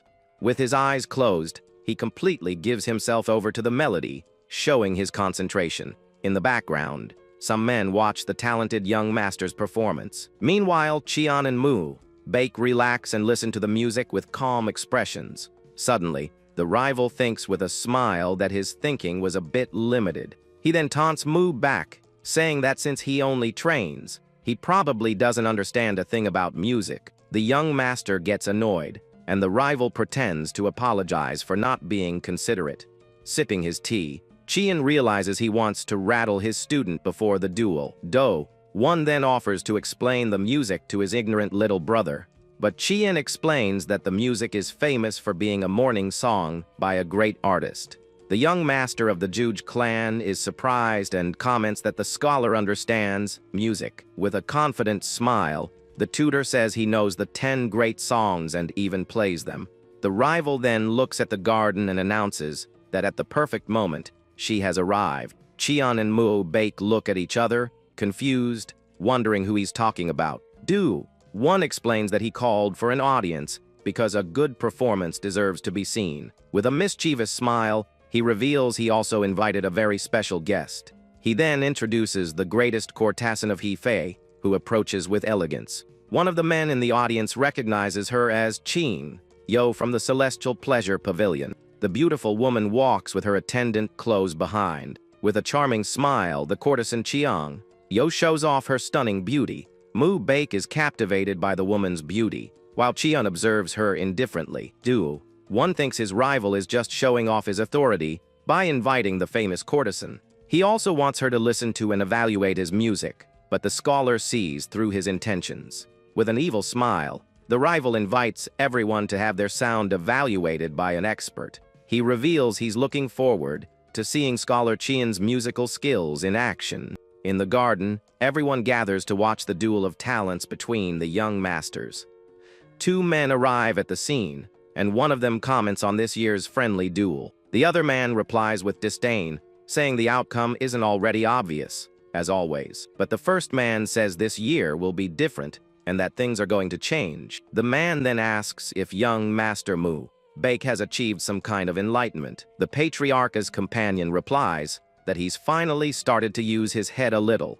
With an ironic smile, the man from the Juge clan responds with a simple, "Is that so?" He then says that since the duel represents their clans, they should make a bet. The man suggests they bet the loading rights of the escort agency on the duel's outcome. The patriarch's companion thinks he's a cunning snake, trying to settle the dispute with a simple duel. With a smile, he accepts the bet and says the idea sounds very fun. The man from the Juge clan smiles victoriously, believing he has already won the dispute. The courtesan Chiang Yo then thanks them for the invitation and introduces herself as Zhang Yang. Do-1 smiles with satisfaction and says the preparations are complete. As the audience has gathered, he then says that the greatest musician in Anhui has also arrived to judge the duel. Do-1 invites everyone to begin the duel and leaves the judging to Lady Chiang Yo. He turns to Chian and asks with a smile if he's not nervous about the challenge. With a piece of fruit in his mouth, the scholar replies that he's hardly nervous and is excited to play a little. With a mischievous smile, he suggests that if they're going to compete, they should play the same song. The young master of the Juge clan is surprised and wonders what the scholar is plotting. Chian remains silent for a moment, instrument in hand, waiting for his rival's response. After some thought, Do-1 agrees to the condition, but says he gets to choose the song. He then challenges him to play White Snow in Early Spring, since he knows the 10 great songs. The scholar replies that the song is basic, and he's played it a few times. With a confident smile, he says he has no problem playing that song at all. The rival doesn't believe him and thinks he's bluffing, as that song isn't something one masters with just a few tries. With a hateful glare, he decides he's going to stomp on Chian so hard he'll never dare challenge him again. With his eyes closed, he begins to play the instrument with impressive concentration.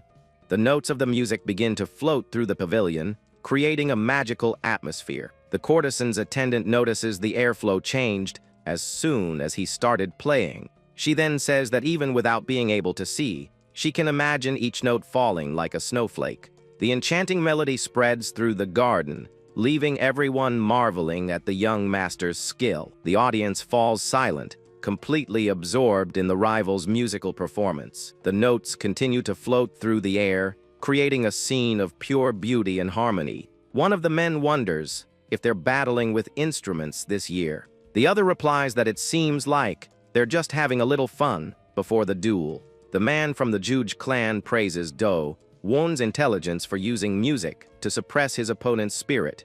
He then asks if young Master Baek also understands music, but his companion says he's never seen him with an instrument. The man from the Namgung clan then realizes that his writing teacher is stepping in for him. The rival is surprised and wonders who this writing teacher could be. Do-1 finishes his performance and boasts that his skill has already reached a master's level.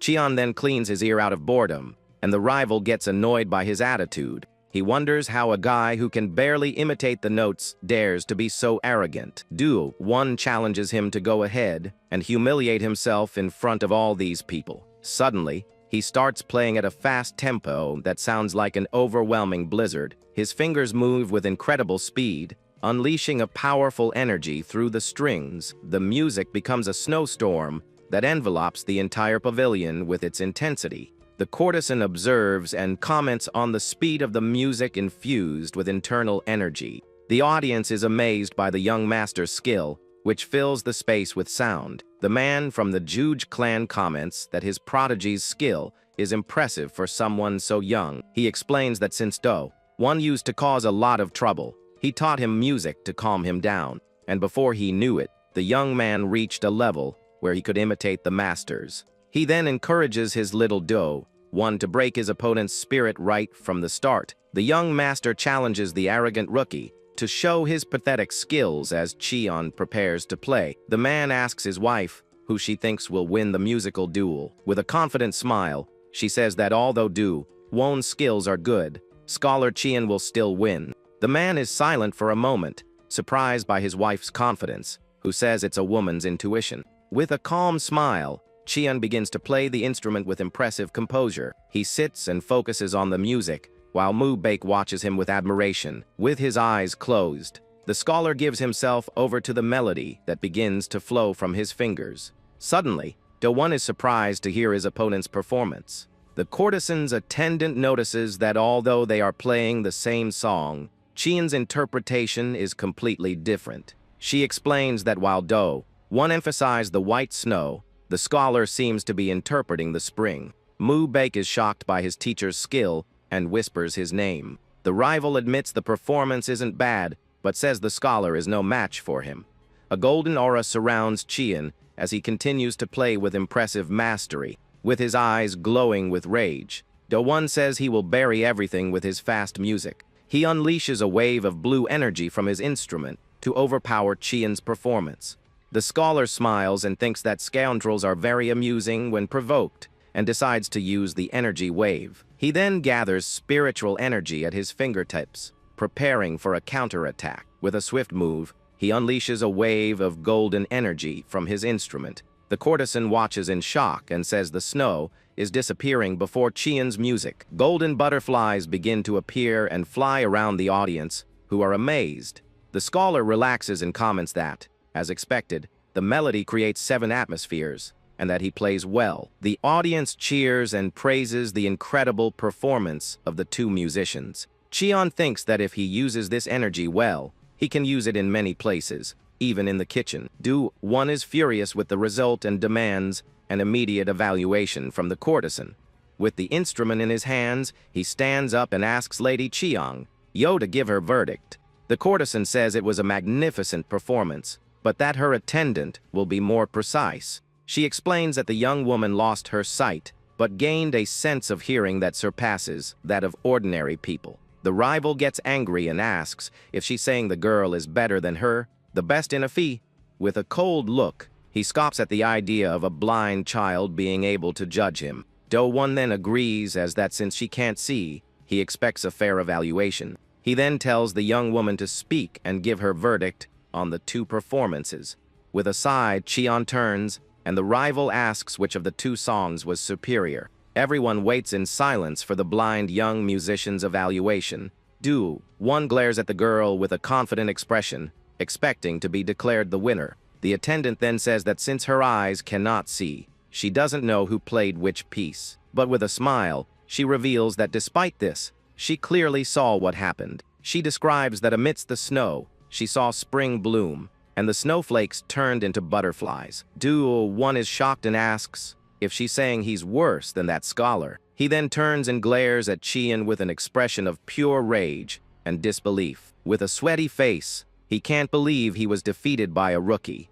The young master of the Juge clan remains silent, processing his humiliating defeat. Chian compliments the attendant, saying that ever since he learned music, he has been searching for his Zhongziki. He then says it seems his Zhongziki was here all along and asks for her name. The young woman is surprised and blushes at the scholar's compliment, who looks at her with a gentle smile. She introduces herself as Song Ran and says she is just a blind girl, unworthy of being called Zhongziki. Suddenly, Do-won stands up furiously and yells at Mu Baek, asking what he's doing. He challenges him to the duel and tells him to grab his wooden sword so they can start fighting. The young master watches him and comments that he's lost his mind and is screaming like a madman. With a clenched fist, he punches the bench he was sitting on and calls his rival a scoundrel. Mu Baek then leaps onto the battlefield and says he's become a screaming colt. He lands with a powerful impact, ready to face his opponent in the duel. The ground cracks beneath his feet as he prepares for the fight with a determined look. With a challenging smile, he asks if they should see how much their skills have improved since last year. Do-won is surprised and thinks that he's not falling for his taunt and is provoking him back. The scholar observes the scene and thinks that this brat is suddenly getting arrogant. He then bids farewell to the courtesan and says he needs to get over there quickly. With a smile, he approaches the 2 women and formally says goodbye. The attendant then turns to her mistress and says she felt something from that gentleman. She reveals she felt a very special energy coming from Scholar Chian. The courtesan agrees, saying his appearance is also quite remarkable and that he is a special person. Chian approaches Mu Baek, and the 2 prepare for a duel. The garden is filled with people watching the preparations for the duel between the young masters. The two opponents face each other on the battlefield, with Chien and Mu Baek on one side. The crowd watches with anticipation as the two clans prepare for the confrontation. Mu Baek turns to his master and says he has a question for him about the sword art. He explains that while listening to the music earlier, he vaguely felt the fourth form of the sword art. The young man says he feels like he's about to grasp it, but is still confused and asks if his direction is correct. Chien replies that the fourth form he interpreted is similar to the story of Boya. In a flashback, we see the musician Boya, who broke the strings of his instrument after the loss of his friend. The scholar explains that just as Boya had a friend who understood his music, the sword art also requires understanding. He then reveals that to understand the fourth form, Mu Baek needs to become Ziki and understand Boya. Suddenly, Do-won shouts and asks if he's learning martial arts from a scholar now. He scoffs and asks why he talks so much, and if he's asking about his weakness. The patriarch's companion watches the scene with a serious and thoughtful expression. Mu Baek then grabs his wooden sword and says one can learn martial arts even from a scholar. He continues, saying the path of martial arts is not exclusive to warriors, and that for someone from a clan that values scholarship. The young master concludes that his rival's thinking is too limited and challenges him with his sword. Do-won is surprised and angrily thinks about this guy who is challenging him. The man from the Juge clan complains that although they call Do-won a hidden dragon, his character is terrible. The patriarch is shocked to see his youngest son reprimand his rival using logic and reason. He then realizes that Mu Baek has changed a lot since Scholar Chien arrived and values him even more. Mu Baek is confused and wonders if he really needs to become Ziki to understand his rival. He then questions whether he should think of Do-won as Boya to comprehend him. The young master is shocked by the idea and wonders why on earth he should understand that punk. The rival gets irritated by his opponent's lack of reaction and asks what he's doing. Mu Baek realizes that to become Ziki, he needed to understand his opponent. Do-won gets even more furious and wonders how that punk dares to get distracted in front of him. The young master concentrates and wonders what kind of guy his rival really is in order to understand his essence. Suddenly, the young master of the Juge clan lunges with his sword and warns him to watch his legs. He attacks with incredible speed and power as his eyes glow with blue energy. Mu Baek faces him with a calm expression and thinks that his rival is a despicable guy. He understands that until now, he only tried to understand his martial arts, but needs to go beyond that. The young man realizes this means he must understand his behavior and his mind to defeat him. With a new understanding, he dodges Do-won's attack with ease and grace. The rival is surprised and asks if he's only been training to run away all this time. With a mocking smile, he asks if Mu Baek isn't attacking because he's scared of him. The young master thinks, yes, his rival is a despicable guy who digs at his opponent's weakness with words. He realizes that seeing him try to bait him now is truly pathetic and smiles with contempt. With a confident smile, the young man wonders if he's grown so much that he can realize this. He then taunts Do-won, saying he was just checking if his skills had improved. In a fit of rage, the rival shouts that he must be crazy to want to perish and lunges for a final attack. With a mocking smile, Mu Baek asks if cursing isn't a bit much for a friendly duel. Do-won lunges with a powerful attack, unleashing a wave of blue energy from his sword. The young master thinks that even his rival's attacks are full of lies and deception. He realizes the rival is acting like he's digging into his left side to trick him. But using his advantage, he uses his long arms like a whip for a variable attack. The young man understands that the true target of the attack is his neck and prepares to defend himself. With a confident smile, he says that now that he understands his personality in martial arts, his moves are obvious. Do-won is shocked to see that his plan was discovered so easily by his opponent. Mu Baek then rushes in and realizes that if he continues to provoke and ignore him, he'll try to suppress him. He knows his rival will try to use his power to show his superiority and crush him. The young master of the Juge clan unleashes a powerful attack, but his opponent blocks it with ease. With his sword glowing with green energy, he challenges him to see if he can escape his sword now. With a swift move, he delivers a powerful blow towards his rival. But in the blink of an eye, Bake grabs his opponent's sword with his bare hands. With a smile, he asks who's running, as he's just grabbing the sword. He then intercepts the attack and grabs One's wrist with impressive strength. The rival is shocked and humiliated to realize his wrist was caught by his opponent. With a victorious smile, the young master says it's now his turn to attack. In a swift move, he hits One in the face with the hilt of his sword. The young master of the Juge clan yells for him to wait. Bake attacks his opponent with precision and disarms him with a swift and accurate move. He then releases his rival's hand, showing that the duel is over and he is the victor. With a victorious smile, the young master walks away as One watches him, defeated. He then says that since it's a friendly duel, they should end it there with his victory. The crowd cheers for the young master's victory, who proves to be a skilled and intelligent warrior. The man from the Judge clan is silent, completely shocked by his prodigy's defeat. The patriarch celebrates and says his youngest son defeated One in a duel and that he is won. He then turns to Scholar Cheon and thanks him for his valuable help and guidance. Bake celebrates and says that just as the scholar was right, it all comes down to thinking and understanding. One can't believe it and thinks there's no way that's his opponent's real skill. He then deduces that punk must be working behind the scenes and using some kind of trick. Meanwhile, Cheon relaxes and fans himself, enjoying the garden breeze. With a bored look, he wonders what's going on and if the fight is over yet. With the sword in hand, the young master proudly declares that he has won the duel. He reflects that, like mountains in flowing water, he never tried to understand what was natural. With a thoughtful look, he realizes that before, he didn't care about understanding the essence of things. But now that he understands the essence, he sees the path and realizes the fourth form is the act of understanding oneself. With an excited smile, he turns to his master and asks if he is correct in his conclusion. Cheon looks at him with an expression of complete disinterest and fans himself more forcefully. Bake is confused and wonders what's with that look of disinterest from his teacher. Bake feels disheartened and wonders if a man like him is still not good enough.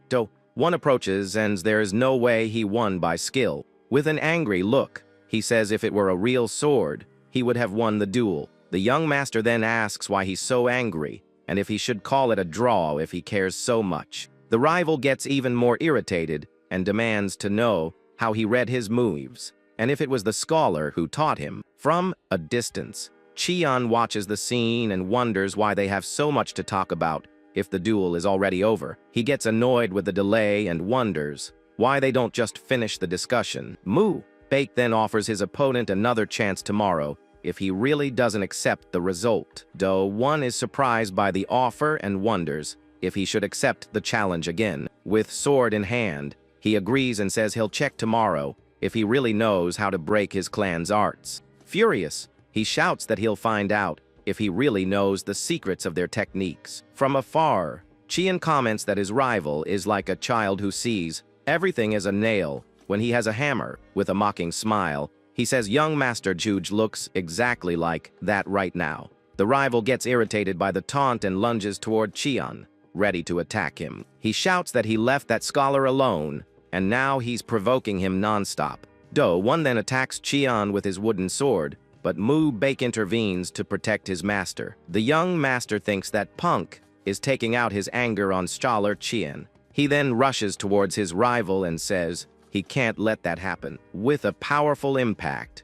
he gets in front of the attack and says his master still has many manuals to interpret. He then unleashes the fourth form of the boundless blue sky sword art and prepares for a counterattack. With a swift move, Bake dodges his opponent's attack with impressive speed. One is shocked and wonders if it's impossible for him to be faster than him. The patriarch watches the scene and wonders if that is the blue lightning splitting the sea technique. With a satisfied smile, Cheon thinks his student was truly born with martial talent. With a war cry, the young master charges for the attack, his sword in hand. He delivers a powerful blow that throws One to the ground, defeated and unresponsive. The rival gets angry and calls him a scoundrel rookie, not believing he was beaten again. With sword in hand, he prepares for one last desperate attack against his opponent. Do-1 shouts for him to swallow this and throws his sword toward Cheon to get revenge. The sword flies at high speed toward the scholar, who is sitting calmly. Mu-Baek shouts and warns him to be careful of the sudden and unexpected attack.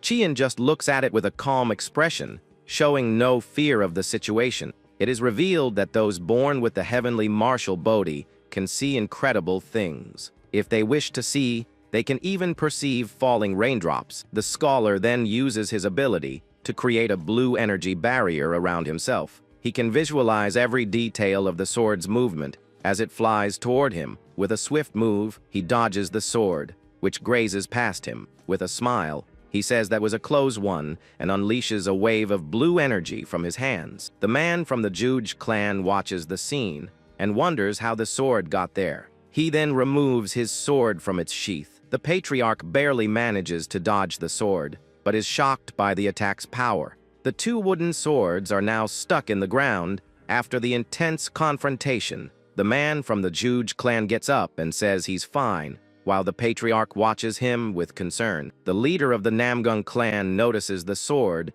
carried a rotation that made it more powerful. He understands the rotation was added to the sword while it was in motion. The patriarch realizes that since the rotation was hidden by Cheon's sleeve, it looked like he simply dodged. But in reality, the sword came out amplified with much greater force than when it went in. He then remembers the fifth form of the sword art, the ascension of the blue dragon, and is shocked. The patriarch can't believe the scholar not only interpreted the chants, but also used the technique. He thinks that knowing the theory and using it are two completely different things, and that it must be a coincidence. The man from the Judge clan can't believe that even if he is an unparalleled genius, he could do such a thing. He then shouts at Do-1 for not accepting the result and trying to tarnish his clan's name. The young master hangs his head in shame, and his master teaches him that one must learn to lose.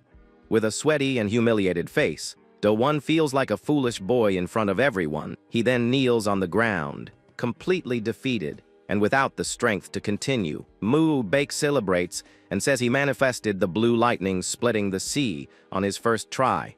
With an excited smile, he boasts that, as expected, he truly is a peerless genius. The man from the Judge clan then bids farewell to the patriarch, saying he must leave immediately. The leader of the Namong clan is surprised and says they still haven't resolved the issue of the escort agency.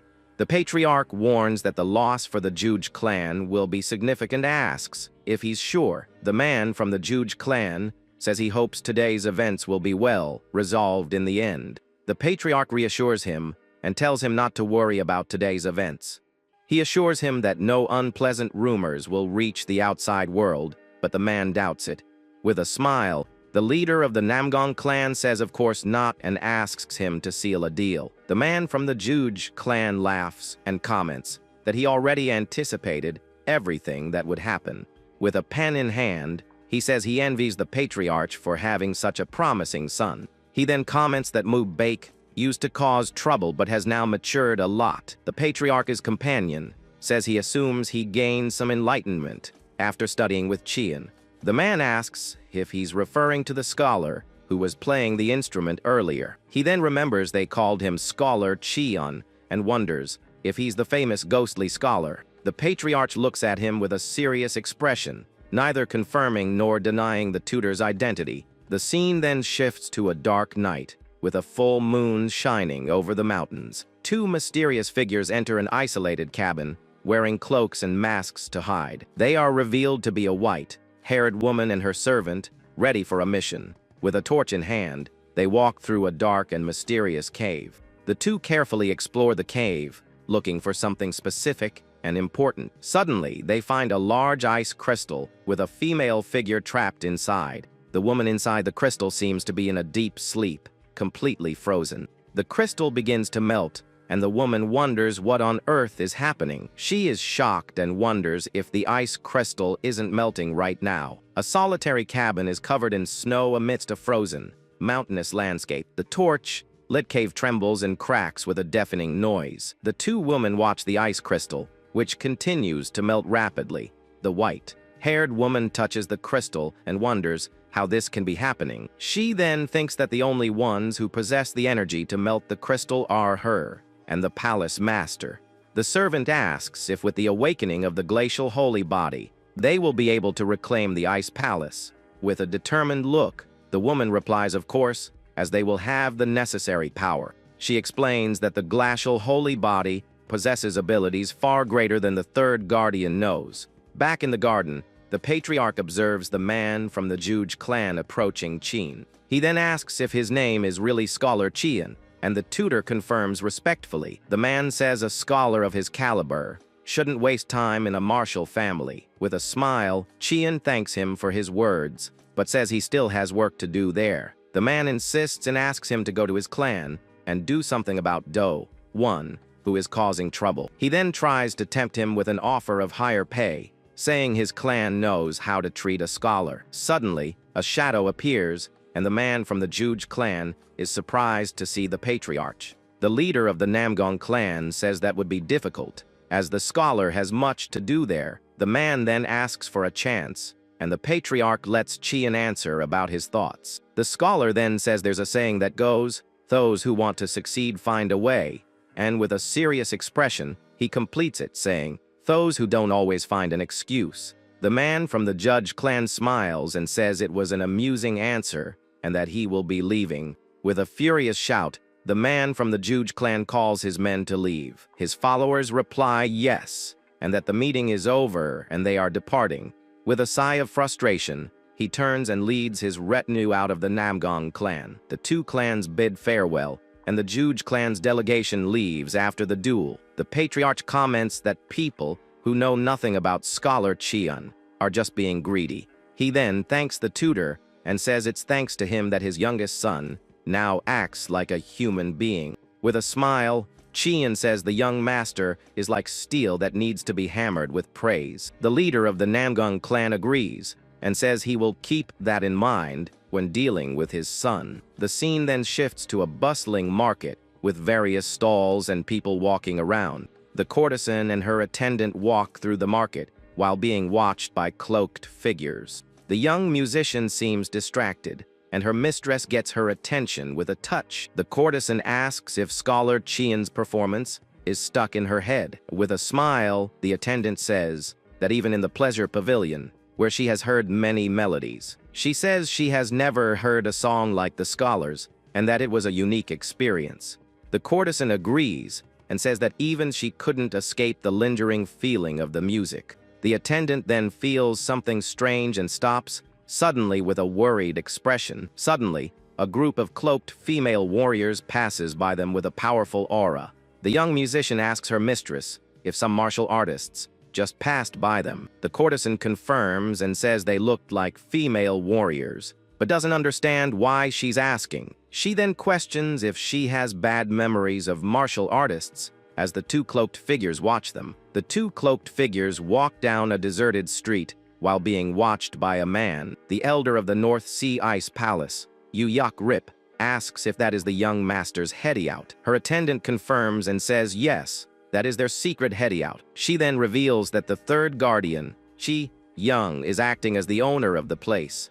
The elder scoffs at the idea of the third guardian passing as a shopkeeper and finds it embarrassing. She then asks if the glacial holy body is also there, but her attendant doesn't know. The woman explains that besides that place, the young master has hideouts in a pharmacy and a small sect. The elder complains that everything is too simple and tells her attendant to investigate thoroughly. With a determined look, she says they must secure the glacial holy body at all costs. The scene then shifts to a sunny day with birds flying over the rooftops of a palace. In his quarters, Chien prepares for the day, tying his hair with a ribbon. He then puts on his robe with a serious and thoughtful air, preparing for another day. With a calm expression, he finishes getting dressed, ready to face the challenges to come. Suddenly, the servant appears and says he was right and that the master was there. The young master then asks if the rumors are true about him not being a martial artist. He wonders how a scholar can have such a fit body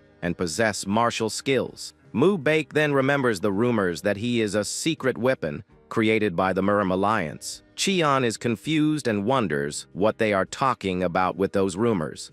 He then replies that he was born with a good constitution and that there is no secret. The servant and the young master find the answer even more suspicious and look at him with distrust. Cheon smiles and thinks that seeing the servant talking with the young master, it seems she has become comfortable with him. The servant laughs while Mu Baek looks at her with a serious and confused expression. The scholar then says he heard a rumor yesterday about something interesting that happened. He reveals that he heard the divine dragon of the Namgung clan defeated the hidden dragon of the Juj clan. The young master is embarrassed and asks if his master heard about it too. Cheon then says goodbye, saying he has an appointment with the patriarch and needs to go. Mu Baek and the servant are silent for a moment, watching the scholar walk away. The young master has a worried and speechless expression at his master's departure. He then runs after Cheon and asks him to wait a moment as he needs to talk to him. The scholar stops and turns to his student, asking if he understood what he said. The young man says that since it's the first favor his mother has asked of him, he is telling him about it. He then reveals that he personally doesn't recommend his sister, as she has a terrible temper. Cheon smiles and deduces that the lady is considering a marriage between her sister and him. Mu Baek confirms and says that if his father asks him about the marriage, he should say he has no intention. The young man is silent for a moment with a serious and thoughtful expression. He then relaxes and says it would be weird to have Scholar Cheon as his brother-in-law. The tutor is silent for a moment with a calm and enigmatic expression. The young master then says he just wants him to continue as his writing teacher, as he is now. He looks at the horizon with a sincere and determined expression in his eyes. Cheon watches him with a smile, and the two are silent for a moment, enjoying the peace. The sun shines in the blue sky as Cheon and Mu Baek walk through the clan's courtyard. The young master says his sister is very skilled in martial arts and beautiful, but also very impulsive. The scholar stops and observes the large palace before him with a thoughtful expression. He then feels the heat rising in his body and realizes he needs to check Mu Baek's energy soon. With a worried expression, he thinks he needs to see how much his student's energy has grown. The scene then shifts to a room where the patriarch is waiting for him and greets him warmly. Cheon bows in respect and prepares to hear what the clan leader has to say. The patriarch then says he called him to give him an answer about what they discussed earlier. He asks if knowing the clan's secret techniques is a problem and offers a solution. With a chest in his hands, he asks what would happen if he gave him a status, so it would no longer be a problem. Cheon is shocked and wonders if he's suggesting he become a member of the family. He then remembers the conversation about marriage and wonders if that's what the patriarch wants to talk about. The patriarch slams his hand on the table and says that from now on, Scholar Cheon is no longer a mere scholar. The tutor is speechless at the clan leader's declaration, who looks at him intensely. The man from the Namlung clan then hands him a token of the patriarch's personal guardian, a symbol of absolute trust. Cheon is shocked to receive the token and doesn't know what to say in the face of such an honor. The patriarch then asks what he thinks of the proposal and eagerly awaits his response. With a confident smile, he says that with this, neither the Council of Elders nor the Senate can have a problem with him. The shining token is a symbol of the patriarch's personal guardian, a position of great prestige. The two are silent in the room as the scholar processes the incredible proposal he received. With a shocked expression, Cheon says the proposal is too much for him to accept. The patriarch says he has already seen the clan's secret techniques, which is enough to guarantee his demise. With a smile, he says that since the scholar will be of great help to the clan, they cannot let him perish. The tutor is silent for a moment, processing the proposal and the veiled threat. The leader of the Namgung clan explains that with the token, he can enjoy all the rights of the clan. Cheon thanks him but says he doesn't know if he deserves such treatment and honor from the patriarch. The man from the Namgung clan says he also needs a justification to present to the Council of Elders. He then reveals he is bringing the scholar's mother there, and that he will see her soon. with the full support of the clan. With a gesture of respect, the tutor bows before the patriarch, thanking him deeply. With his eyes closed, he thanks the clan leader for his generosity and support. The scholar then goes out to the terrace and observes the landscape with new hope. He thinks that his mother is coming and that he needs to hurry to find the herbs to cure her. With a smile, he says it's been a while since he's seen her and that he wants to see her soon. Suddenly, Mubak appears and says they have a big problem to solve. He reveals that he's noticed people are calling him the Divine Dragon and that the rumors will spread. The young man wonders if soon everyone will call him the Divine Dragon, and a crowd acclaims him. With an embarrassed smile, he says he doesn't like pretending to be a good person. He then wonders if he should become a scoundrel, or if his destiny is to be the Divine Dragon.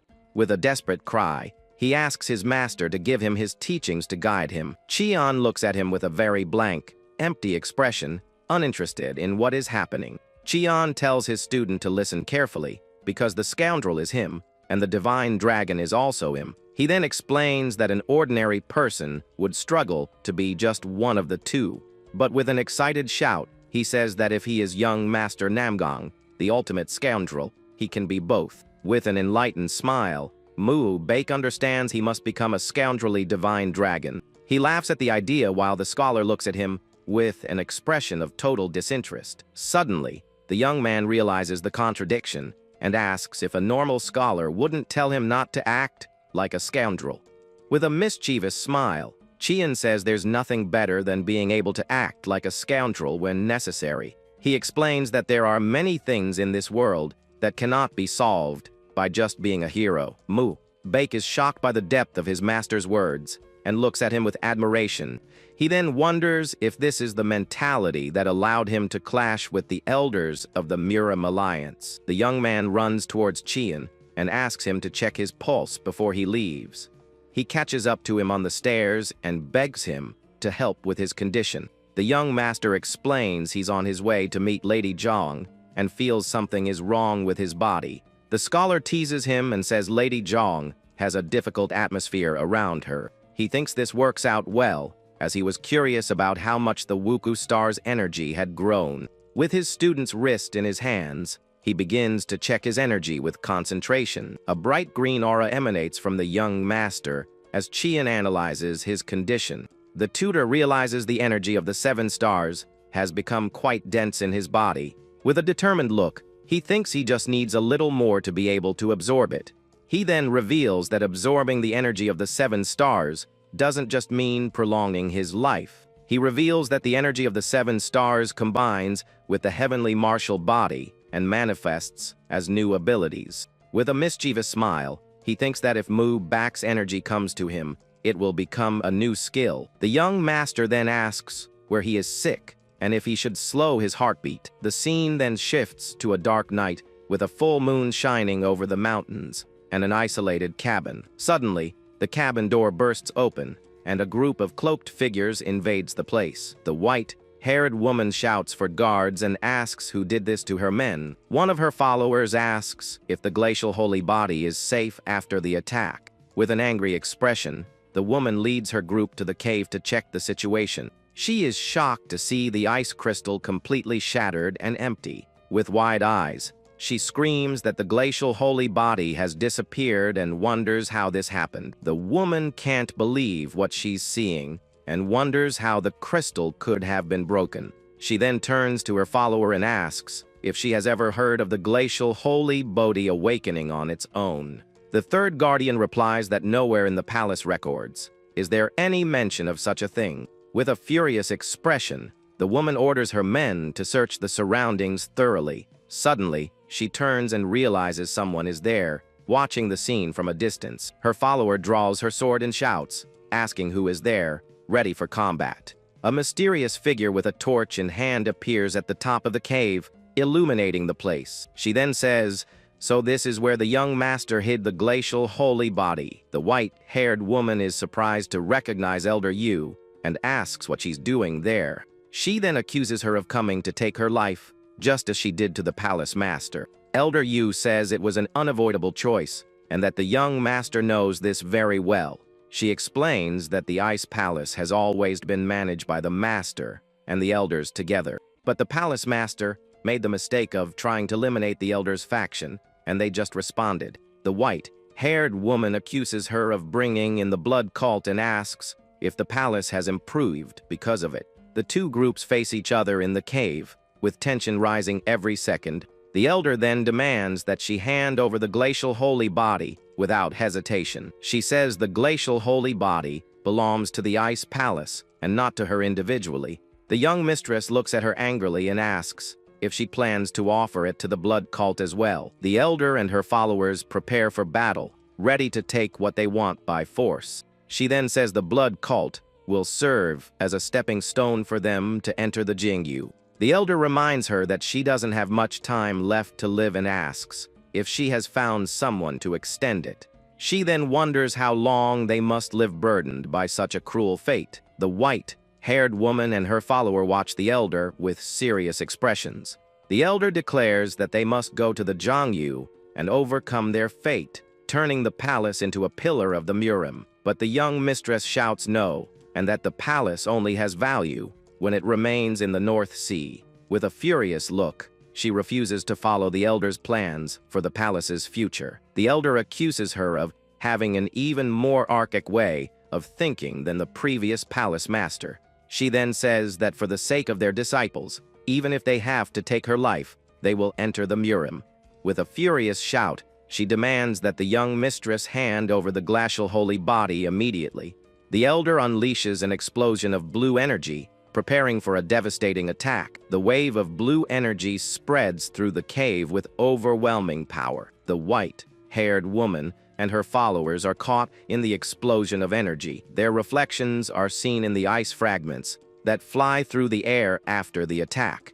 The elder is surprised and wonders what those ice crystal fragments are. The young mistress accuses her of having melted the glacial holy body with her attack. She glares at her with an expression of pure rage and disbelief at the situation. The white-haired woman then reveals that the glacial holy body awakened on its own and disappeared. The elder is shocked and says that's absurd and can't be true. She runs toward the broken crystal and can't believe the glacial holy body could have awakened on its own. The elder examines the crystal and wonders how it could have awakened by itself. She then looks at the remains of the crystal and wonders if it really melted from the inside out. The young mistress says they were just trying to understand the situation when the elder arrived. The elder gets angry and asks why on earth she brought the glacial holy body to this place. The white-haired woman accuses her of being the culprit and asks if she thought about the disaster if it falls into the cult's hands. The elder shouts that she wouldn't hand over the glacial holy body to the cult, and that it's a misunderstanding. She then says that now they need to find the glacial holy body as quickly as possible. The elder orders her men to search around the mountain fortress for the glacial holy body. Her followers reply yes, and prepare to start the search immediately. The young mistress then tells her follower that they also need to mobilize all available personnel. With a look, she says they can't be slower than the elder, and that they need to find it first. In a restaurant, a steaming ball of noodles waits to be eaten. Chian is sitting alone at a table, enjoying his meal calmly and peacefully. He comments that the broth has become more refreshing, and the salty flavor has improved, making the food delicious. The restaurant owner appears and thanks the scholar, saying the number of customers has doubled. The tutor smiles and says he flatters him, but wonders where his noodles are. Suddenly, he realizes his ball is empty and wonders where his food went. He then looks around and sees a small, mysterious figure hiding behind a column. The figure is revealed to be a young, white-haired girl, voraciously eating his bowl of noodles.